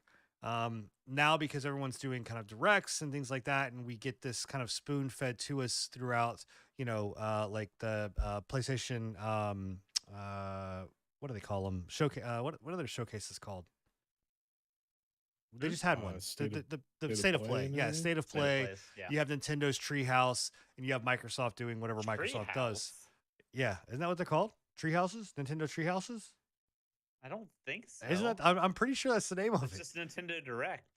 Well, Nintendo Direct, but I think that they were called Treehouses before they were called Nintendo Direct. I'm almost 100% sure they were called Treehouse. I'm not making that shit up. Uh, But anyway, so we're getting it on. It's still sad. I don't know what you guys feel about it. Maybe you guys don't care, but I am saddened by the fact that like E3 is no more. Um, I I mean, know. it's not The way officially confirmed dead. It's just dead for this year. I mean, it's pretty it's much fucking confirmed dead. that the people that were going to be going to it have pulled out and said that they're no longer going to be doing that. They're going to be doing their own thing. Like, it's dead.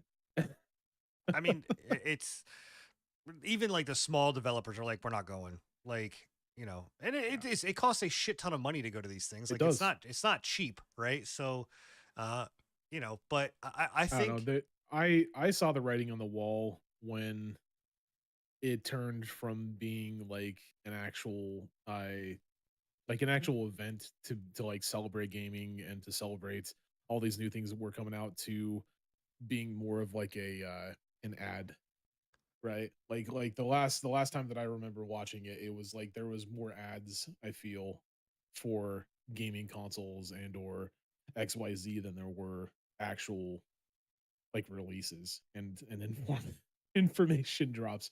It felt like it was dead to me a long time ago, and it wasn't a surprise that all these like Microsoft and Ubisoft and all these other companies pulled out to begin with. Because as you said, it is extremely expensive. Like they being having to pay to be on that platform is a lot when they could just basically take that money Do a that they live were showcase paying to do themselves. E3 and do a live showcase themselves. Exactly. yeah, To it's me, still that's the smarter idea in the first place because then you have complete control over what's being shown and what you're putting out towards your user base, you know. Do you think we're coming to the end of cons in general for this kind of stuff? Like, do you think I PAX don't is I like don't think we're coming to potentially the end of cons. No, I just think that E3 because E3 is an archaic thing. Like E3 has been around for a very, very, very long time, right? There was bound to be a time where E3 fell out of favor, and I'm honestly surprised that it went as long as it. I think like coming from PAX East, I can tell you right now, like this PAX East was a lot smaller than what other ones have been. It was larger than last year's, but smaller than the normal, like 2019 one. But absolutely not. Well, Like it's still and rabid. again, we need to take into consideration the fact that we went through a global pandemic. Like Right. they're going to be smaller for the next few years, I think, Right. just until people get back into the swing of things, But I'm saying that and all it's these. it's rabid. Like GDC, Gamescom. Yeah, Actually, Gamescom has kind of become what E3 used to be, for sure. right? Like Yep. like Gamescom. The biggest downfall Gamescom has is it's held in Cologne, right? It's held in Germany, so it's not an easy trip to get people out there like LA was, for the US, the west side of things. So but I don't know, to answer your question, I don't think cons are going anywhere. I think that like there were more indie games, and PAX East has always kind of been the more of an indie Well, PAX scene, is an indie scene in the but first place. Yeah, I think you're gonna start to see more indie games at these cons, then you're gonna start seeing like the big keystone. I mean, Dead Island Mm, 2 and Focus Entertainment were the two big aside. Okay, Nintendo was there. They had a pretty big section at PAX, but it wasn't anything new. It was just show. It was just their standard stuff. Um, Dead Island had their booth, which was a big Keystone game, and then obviously behind the scenes you had the Final Fantasy 16 stuff, which was huge. But on the show floor, it really was Nintendo, Focus Entertainment, and or Focus Interactive and Dead Island. Like that was it. yeah. So everything else was either card games and or indie games, which I loved, but it How was was Dead Island, by the way? a lot. So yeah, so Dead Island was really good. The one thing I will say that I think has been a miss up information um across the board for a lot of creators and stuff that's out there. It is not an open world game. I want to make sure that everybody understands and knows this is not an open world game. Dead Island 2 is a session based experience that you go in. You're not going to get dropped into a world and just be able to basically explore the entire world. You're going to have very a la, I don't want to say it's as linear as like Left for Dead or Back for Blood or those types, but it is that type of game where you're going in, you have your crew, you have your Is it more stuff, like open zones? kind of, yeah. So like you're basically just zoned. Whereas like a lot of people thought it was going to be this massive open world, and it's not that. Like you're not just going to drop into LA and explore. You're meant from going from here from point A to point, which was sad. I was saddened by that because I really think that it should have been an open world game, but I understand why Do they you did it. think it'll open up for the end game? No. I don't. But I understand why. Again, like when you play the game and the way that all the systems interact, with the card systems interact, way that stuff works and the functionality of the game, I understand and see why. If it would have probably been a detriment to be open world, the game probably would not have run as smooth. It runs very well. It plays very well. I played it on PC. It's a lot of fun.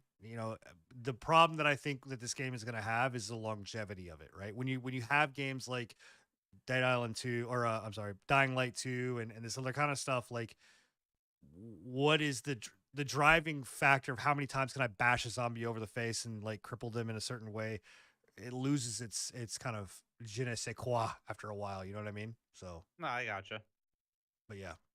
So, And it's um a goddamn Epic exclusive, yeah, so motherfuckers. that is something that newsworthy I did forgot to put in here, and I'm Pisses glad you me brought that off, off. dude. So it should piss a lot of people off.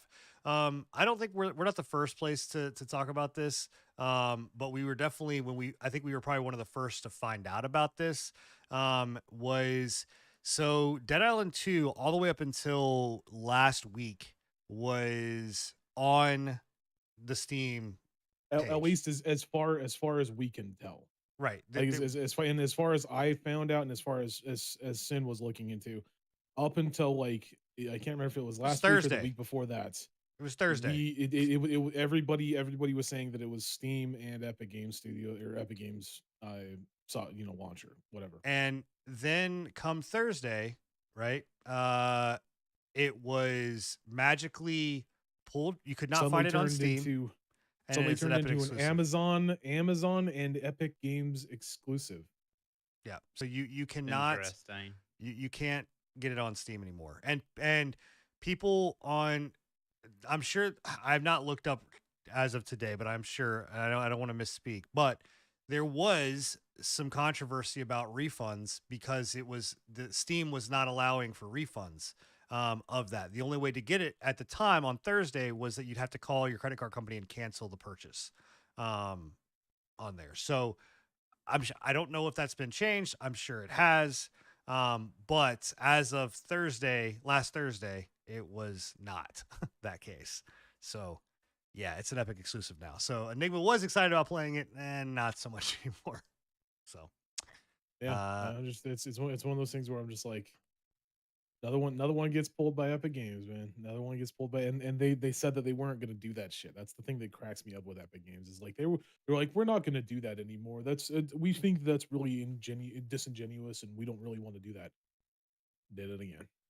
yeah. Well, following the line of other bullshittery, let's talk about Arc 2. God damn it, I keep doing the wrong one. Arc 2. So Arc 2 got delayed, and then Enigma, you're the one that put this up. So Yeah. what are they doing? So they're delaying it. So And then Arc 2 has gotten delayed till 2024. The reason why they said that it's being delayed is because they ran into issues with developing on Unreal Engine 5. And they want to get a little bit more experience with developing on Unreal Engine 5. So naturally, right? Naturally, the way that you do that is you release the same game that you already have released on another engine. You make it on Unreal Engine 5, and then you make people pay to pre-order Arc 2 and get the game that you're basically practicing on how to develop for your other game for. Not only that, right? Not only that, but you're also going to shut down your official servers for the previous game. So they're what they're doing is they're doing Arc. I think it's what's the name of it? I forgot the fucking name Arc of it. Survival It's Evolved. like Arc Survival Evolved is the original one. They've renamed the new one. It's like Arc remastered or something like that. I can't remember what exactly they called it, but it's the same game. It's Arc Survival Evolved, just updated onto Unreal Engine 5. They say that they're going to give you like new content inside of it. I can't remember exactly how much content they said that they were going to give, but they said that they were going to work on it. But they've also shut down all of their official Survival Ascended. That was it. But they're also going to shut down their official servers on Arc Survival Evolved. Because naturally you don't want to run official servers for a game that you're not fucking developing for, right? Why would you do that? That's stupid. But can you still have you can still have private servers. Yeah, obviously they're not going to shut down the ability for people to have private servers. But if you know anything about Arc Survival Evolved, you know that official servers are a huge thing for Arc. Official PvP servers are huge on Arc Survival Evolved. Like they're pretty regularly at full capacity for the most part, depending on what area you're in, right? So obviously that's a huge hit to me personally. Like granted, I don't play on official servers at all. That's a whole side of toxicity that I don't want to touch with a fucking 10-foot pole. But I going from a busted ass game, like let's be real, Arc is a busted ass game. Like it hardly fucking works on the engine that they have it on currently. I don't know. I don't see them doing any better on Unreal Engine 5. Yeah, essentially they're shutting down the game. They're saying, well, shutting down official servers. They're saying that if you want to continue playing on official servers for Arc, you have to pay them $50 to pre-order Arc 2, and then you'll get access to Survival Ascended. They're not giving it away for free to people that already have purchased Arc Survival Evolved. So it's just a really scummy move to me. Wow. I find that really scummy. It's wild. This is not so. Okay. I don't even know how to. I'm sitting here being like, okay, the salesperson in me, how do I spin this Yeah. in a way? And I'm just kind of It's like, it's just a yeah, bad move, man. It's just a there is no way that you win with this situation. The worst part about it is like the worst part about it is that I talked about the toxic ass Ark Survival Evolved community, right?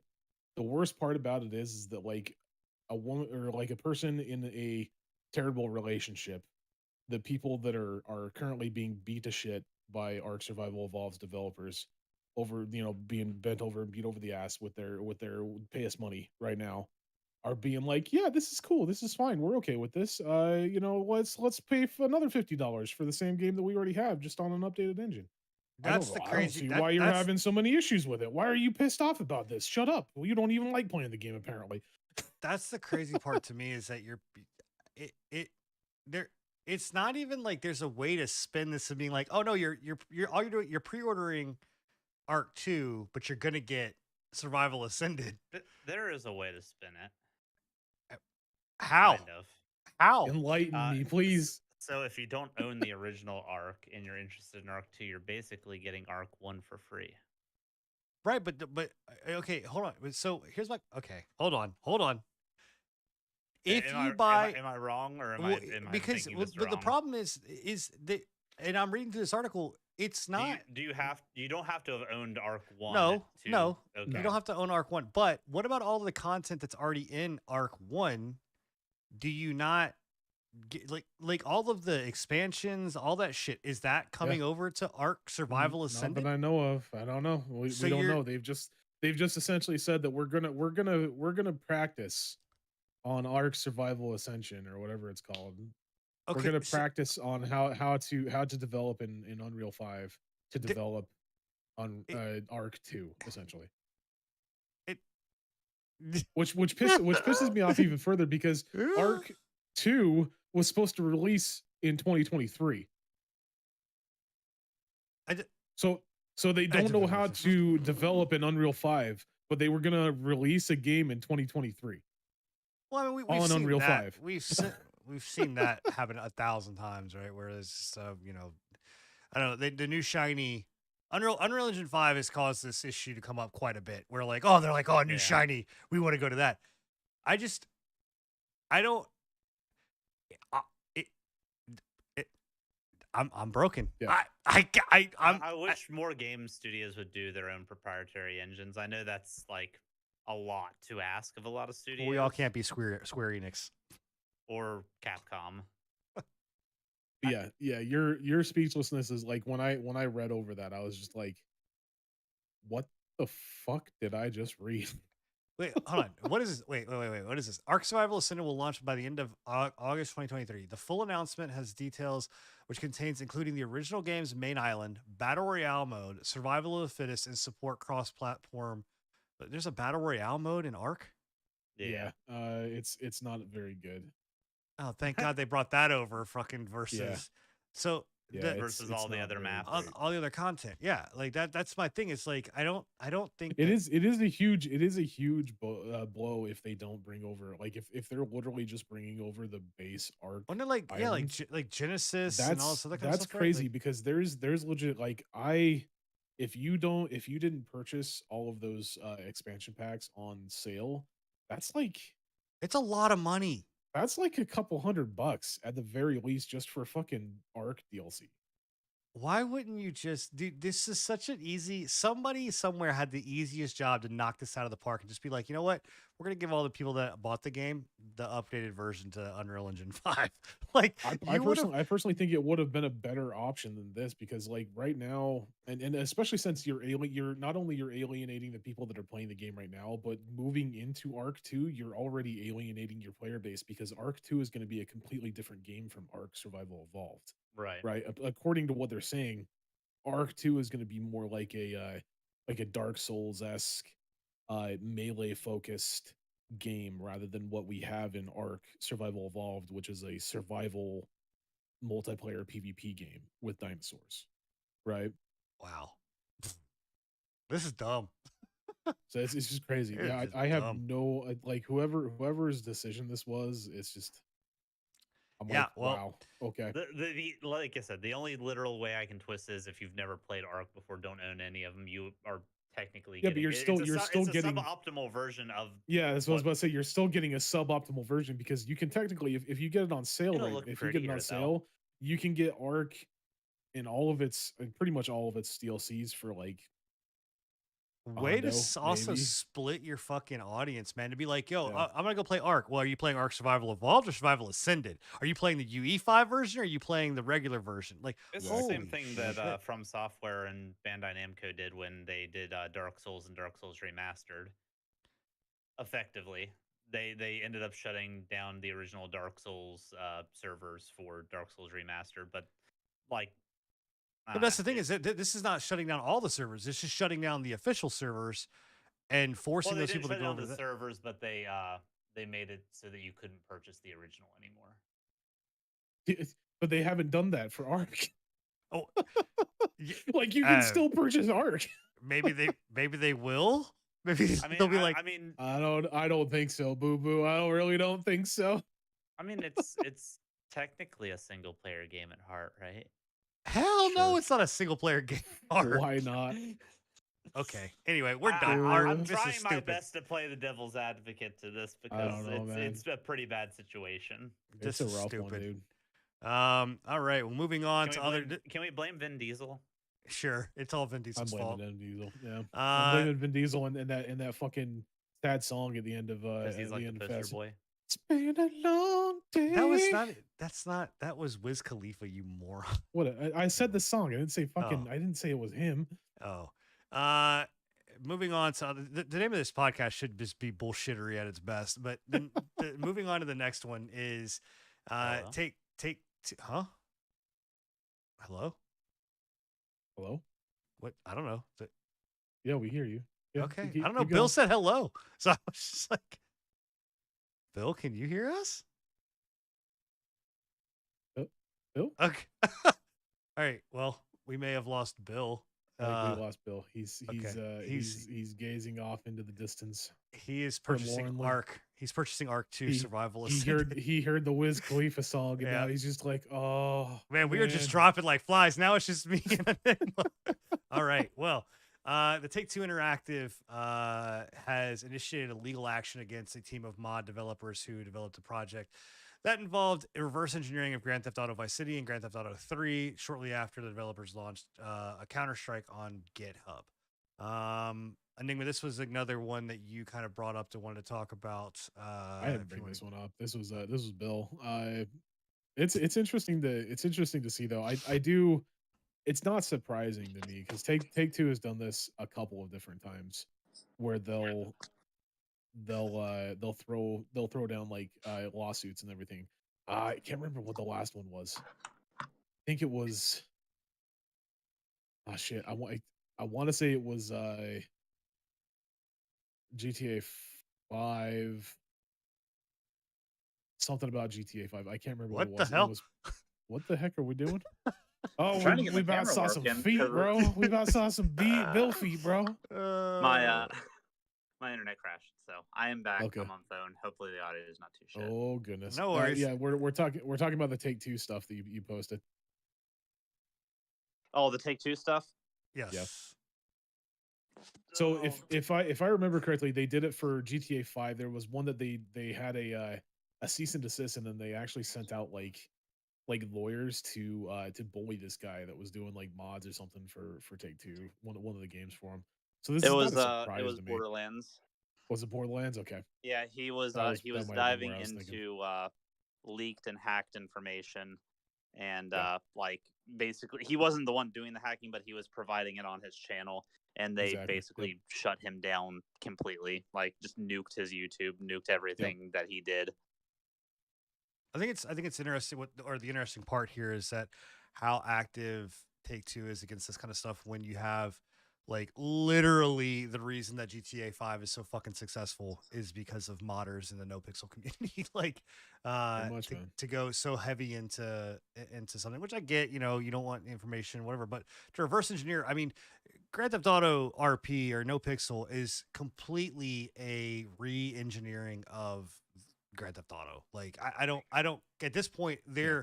it's almost one could say that they are fucking two separate games with how much work that the No Pixel team has put in. So it's very interesting there on this. So yeah, that's take two.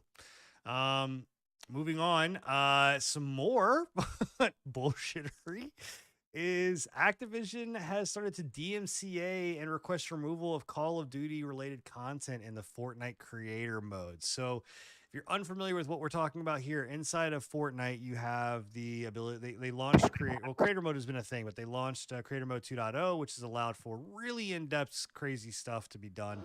Almost a la Roblox level kind of content.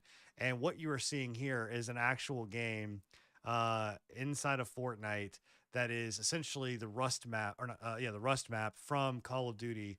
And well, to be honest, it looks like it plays better than what Call of Duty plays Yeah. right now. But yeah, so they are Activision is like absolutely not, and are DMCAing people from you know Hey, playing we got Bill back. these modes. Um, this is ridiculous, man. Like, I don't are know. you, are you I personally, when I look at it, when I look at this, I'm like, yeah, like it makes sense to me. They're good. They're gonna want to take out competition, and like you said, it looks like it plays better than it does on fucking Call of Duty to begin with. So like, yeah, I can see why they're popping cease I and mean, I think desist. I, But I think but it's why didn't they do it to Roblox or anything like that? Yeah, I mean, because Roblox isn't as popular as Fortnite. oh yes, it That's why. is. Mm. You're crazy. Eh, Roblox may not I don't make as know. much money necessarily off these That's kind of that's what things that's what that I'm trying to say is like I don't think that Roblox is making as much money. They're not as popular was a bad choice. They're not as making as much money off of the actual custom maps as I would imagine Fortnite is.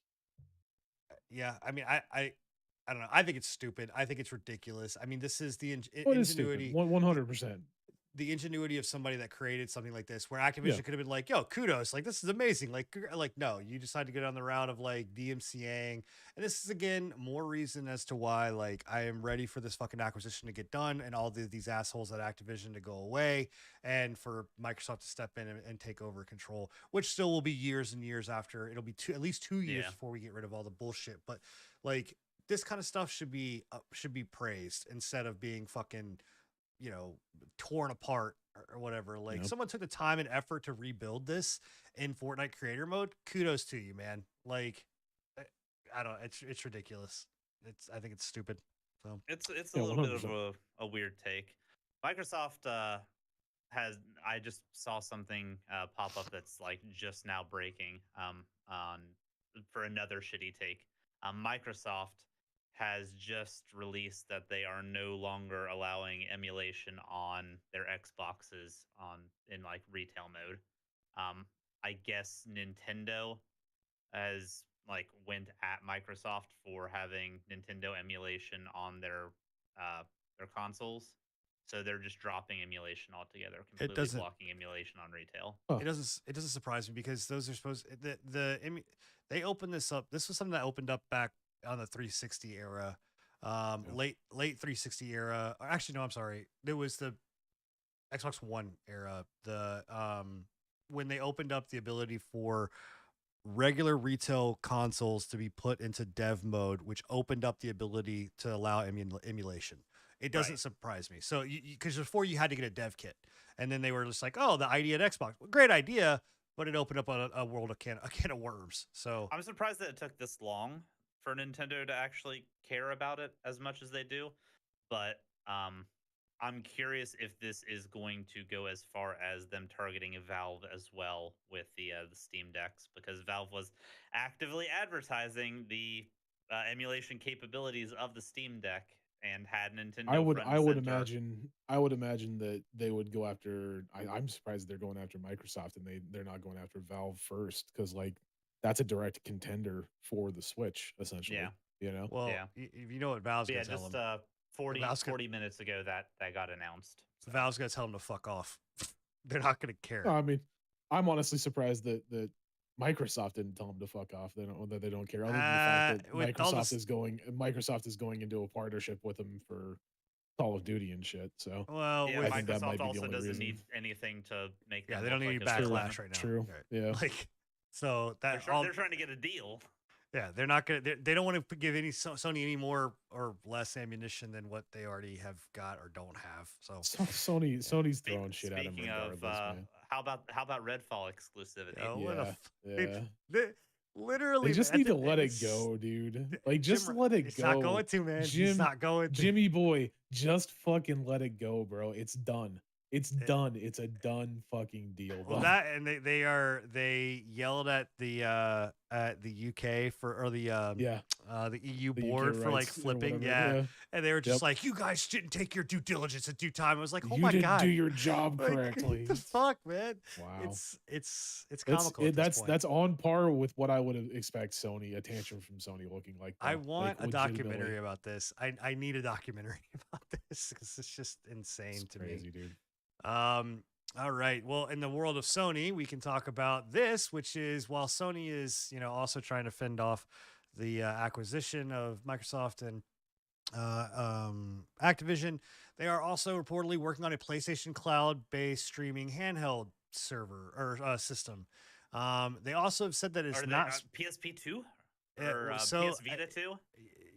so I think it's going to be the not the Vita. What was it was the Is oh, PSP and P- the PSP. PS Vita? PSP and the PS Vita. Yeah, but there was another one that they had the PSP, which was I know the original. Then they had the Vita, but there was one that I thought was like a I thought cloud those that were was a their only two cloud based. handhelds. I think they only had the 2 handhelds. Yeah, I think they only had those two handhelds. I actually, by the way, I loved my Vita. I had a Vita. It was a phenomenal Vitas system. are dope. And speaking of emulation, it's still one of the best emulating devices that you can get. Don't tell Nintendo. Don't tell Nintendo. Don't tell Nintendo that. But they're supposedly it's not. They came out and said this is not supposed to compete with the Steam Deck. Which Bullshit. I find that hard to believe. I'm like, dude, you absolutely saw the success of the Steam Deck. And they're like, maybe we should revitalize our fucking handheld I'm division. sure they've been working on it like prior to this Steam Deck coming out, but they did have another one. They had the PlayStation Portable back in 2004. That's the PSP. No, the PSP was a different thing. Really? Yeah, so there there was a PlayStation Portable and then PSP, which used the UMD discs. That used like and then you had PlayStation Portable, which was all digital and no disc, and then you had the Vita, which was the that. So Vita had everything. It was the all-in-one. Dude, I loved my Vita. It was a phenomenal system. But no, I think they've probably been developing this since the Switch era. In all honesty, I think the Switch was more of an eye opener and then the Steam Deck just kind of like reinforced that. Which I don't know if I would go anywhere near a handheld with the Steam Deck being where it's at. Like that thing is a fucking powerhouse of a system. Like one thing I will say is I have pretty high hopes for whatever PlayStation brings forward with this, simply because of how good the technology is with the PSVR. Sony will not spare expenses when it comes to the hardware that they put into their system. I misspoke. Just to correct, yes, the PS Portal or the PS Portable and the PSP were the same thing. There was two different versions. There was the PSP 1000 and the PSP 2000 were two different versions, and they were basically two different handhelds. When it came down to like hardware on the actual, but they were still both PSPs, or PS Portables or whatever. So I still think I think this is a good move. I'm excited for it. I don't think Sony's going to drop the ball on this. Their tech, like hardware wise, has always been. They've been doing really good with their hardware, man. It'll like probably be expensive as hell. If I don't doubt it. Yes, it'll probably be Steam Deck price range, which is the VR $500. headsets that they've been coming out with recently. I am continuously impressed with their hardware. Yeah. I am not impressed with the company. I'm impressed with their hardware, though. Like their hardware does an You extremely Sony good job shill. with it. I'm not Shut the impressed with fuck their up. price points. They really don't care about Yeah. accessibility as far as their Well, price points go. that's been Sony. That's been Sony from the get go. They've always They see basically stated, themselves as the yeah, premium. we are the premium, whereas like Xbox and the others are like the fucking low end. Like how who wants Yeah. that shit, right? Yeah, smell The it. Put your fart in a brandy glass and smell it. Pretty the much. the issue that I see here is this line right here that says cloud streaming handheld, right? Like this, if it is in fact a sole cloud streaming device, right? And that's how you're gonna get your service. Um, it's that's rough. Like because again, streaming like I think if it's exclusively cloud streaming, then that's going to be a problem. They need to have a way for you to be able to download properly. And I understand they've been trying to really focus in on this cloud streaming thing, with like their PlayStation Plus models and stuff like that. Yeah. I mean, cloud streaming is the only way you can play PS3 games unless you have a PS3. So, it part of me wouldn't be surprised, but part of me doubts that it's going to be exclusively um, cloud based. At least I hope not, because I mean, all I've ever seen is cloud. I've not seen. I've been following this rumor, for obviously it's a It day and a half it that it's been here. honestly, it honestly wouldn't surprise me, to be completely honest, with Yeah, but- how prevalent cloud-based streaming services and shit for gaming is becoming. Like Xbox is streaming things to TVs, like smart TVs, for God's sake. Yeah. Like, yeah. I mean, I guess as but the if you only can't- person if you that's can't- played cloud streaming on the PlayStation, it's okay. If you have can't to be download it though, locked in. the It's hard problem off Wi-Fi. yeah, the problem is what am I gonna do when I'm out, right? Like out and about, No, yeah. where I don't have that, right? Like, That too. you can't. Well, I mean, I could tether up my phone, but let's be honest, like that's not gonna work, right? Like, Just wait for Daddy Elon to give global Wi-Fi. right. So I don't know. Anyway, it's something we'll keep an eye on. It's just it popped up here. I thought it was really interesting, and like I said, I owned a Vita, loved my Vita. And there's some really great games that came out on the Vita. I had a PSP. Yeah. So I didn't surprising. have either because I didn't really get into the handhelds until My they were on the way out. my brother bought a PSP and then he gave it to me. It was a hand me down. It was a good time. Lord hand me down. Speaking of PlayStation, PSVR 2 sales are not in the ballpark of what Sony was really wanting.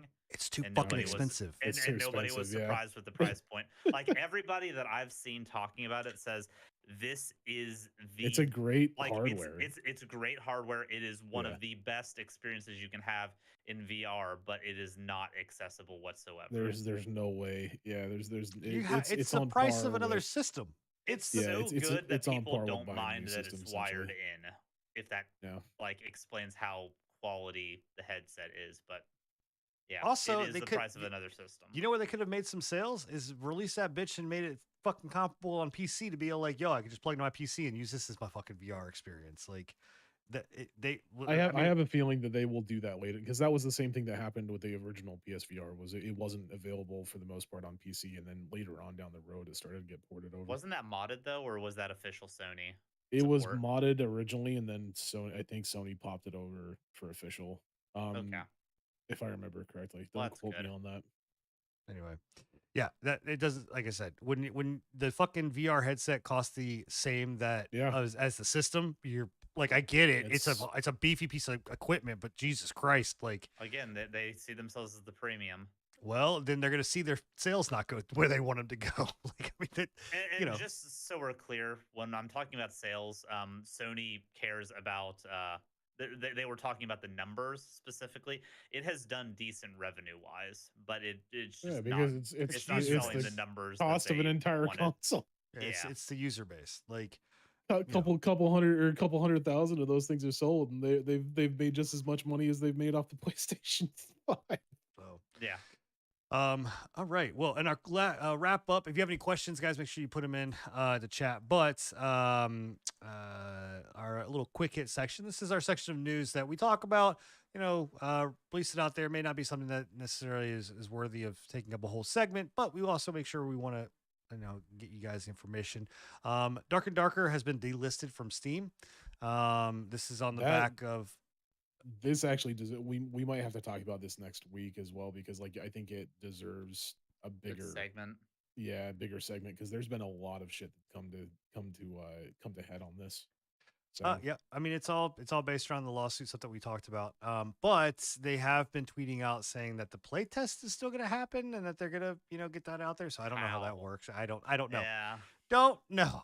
So We can cover that next week then. Yep. So that will be a next week kind of thing. CS2, like I said earlier on at the very beginning of the show, has been announced. And we will talk about that next week as well when Struff's back.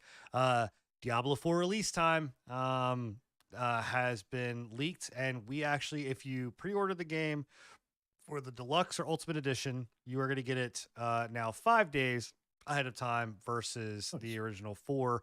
We get the launch time of January 1st at 4 p.m. Eastern, 7 p.m. or 4 p. I'm sorry, 4 p.m. Pacific, 7 p.m. Eastern, over here. So, super psyched about that.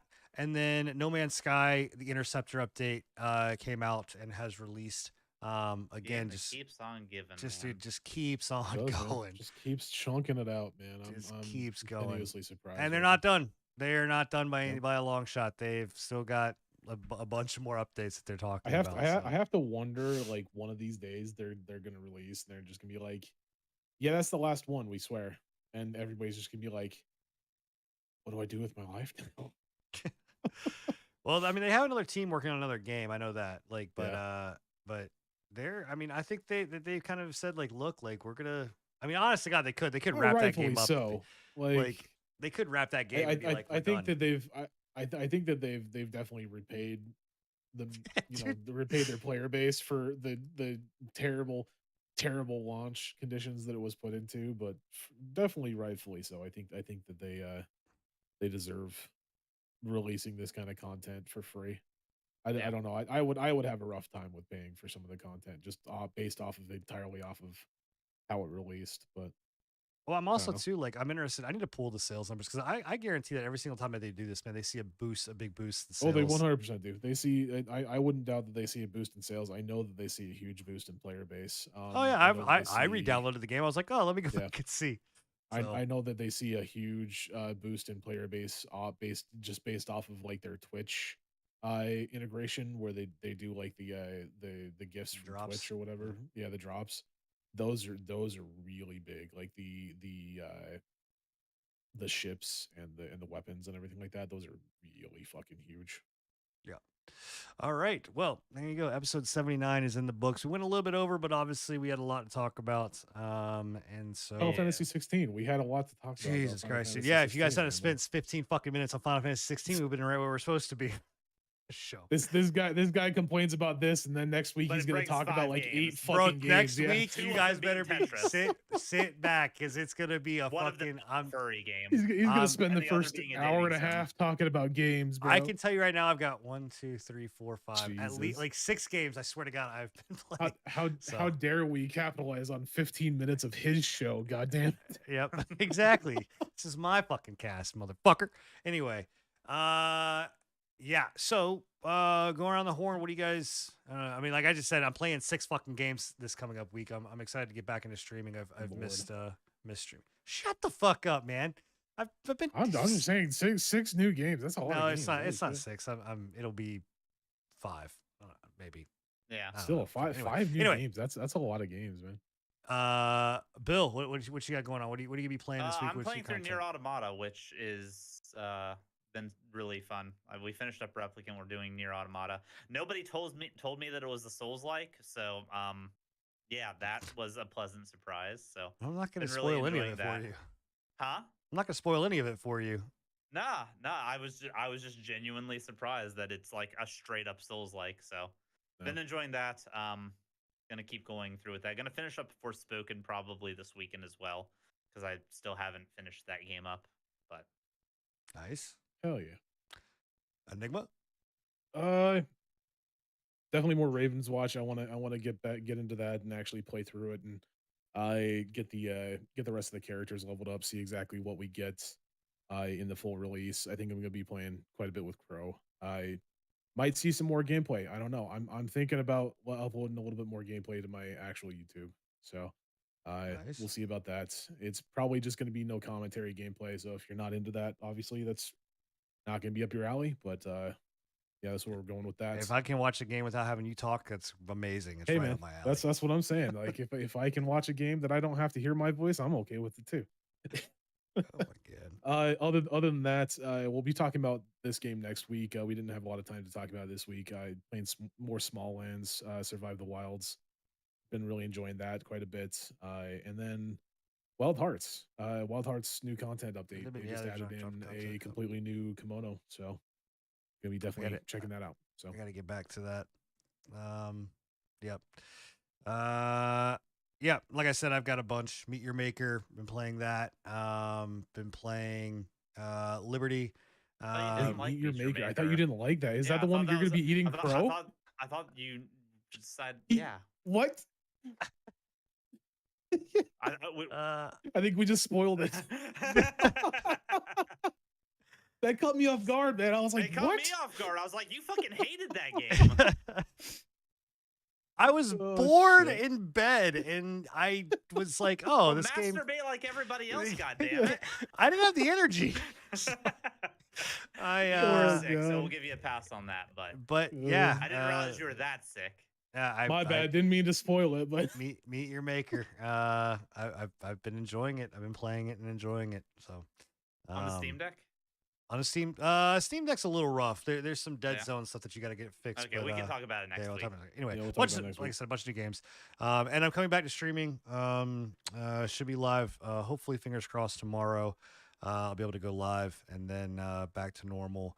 And then obviously with Scruffy, we just hope and wish him a speedy recovery so that he can Yeah. continue to stream and do his stuff. So, but that's it, guys. Thank you for watching. Y'all have an amazing, amazing evening, and we will catch you guys next time. See ya. Later. bye, deuces. Installation.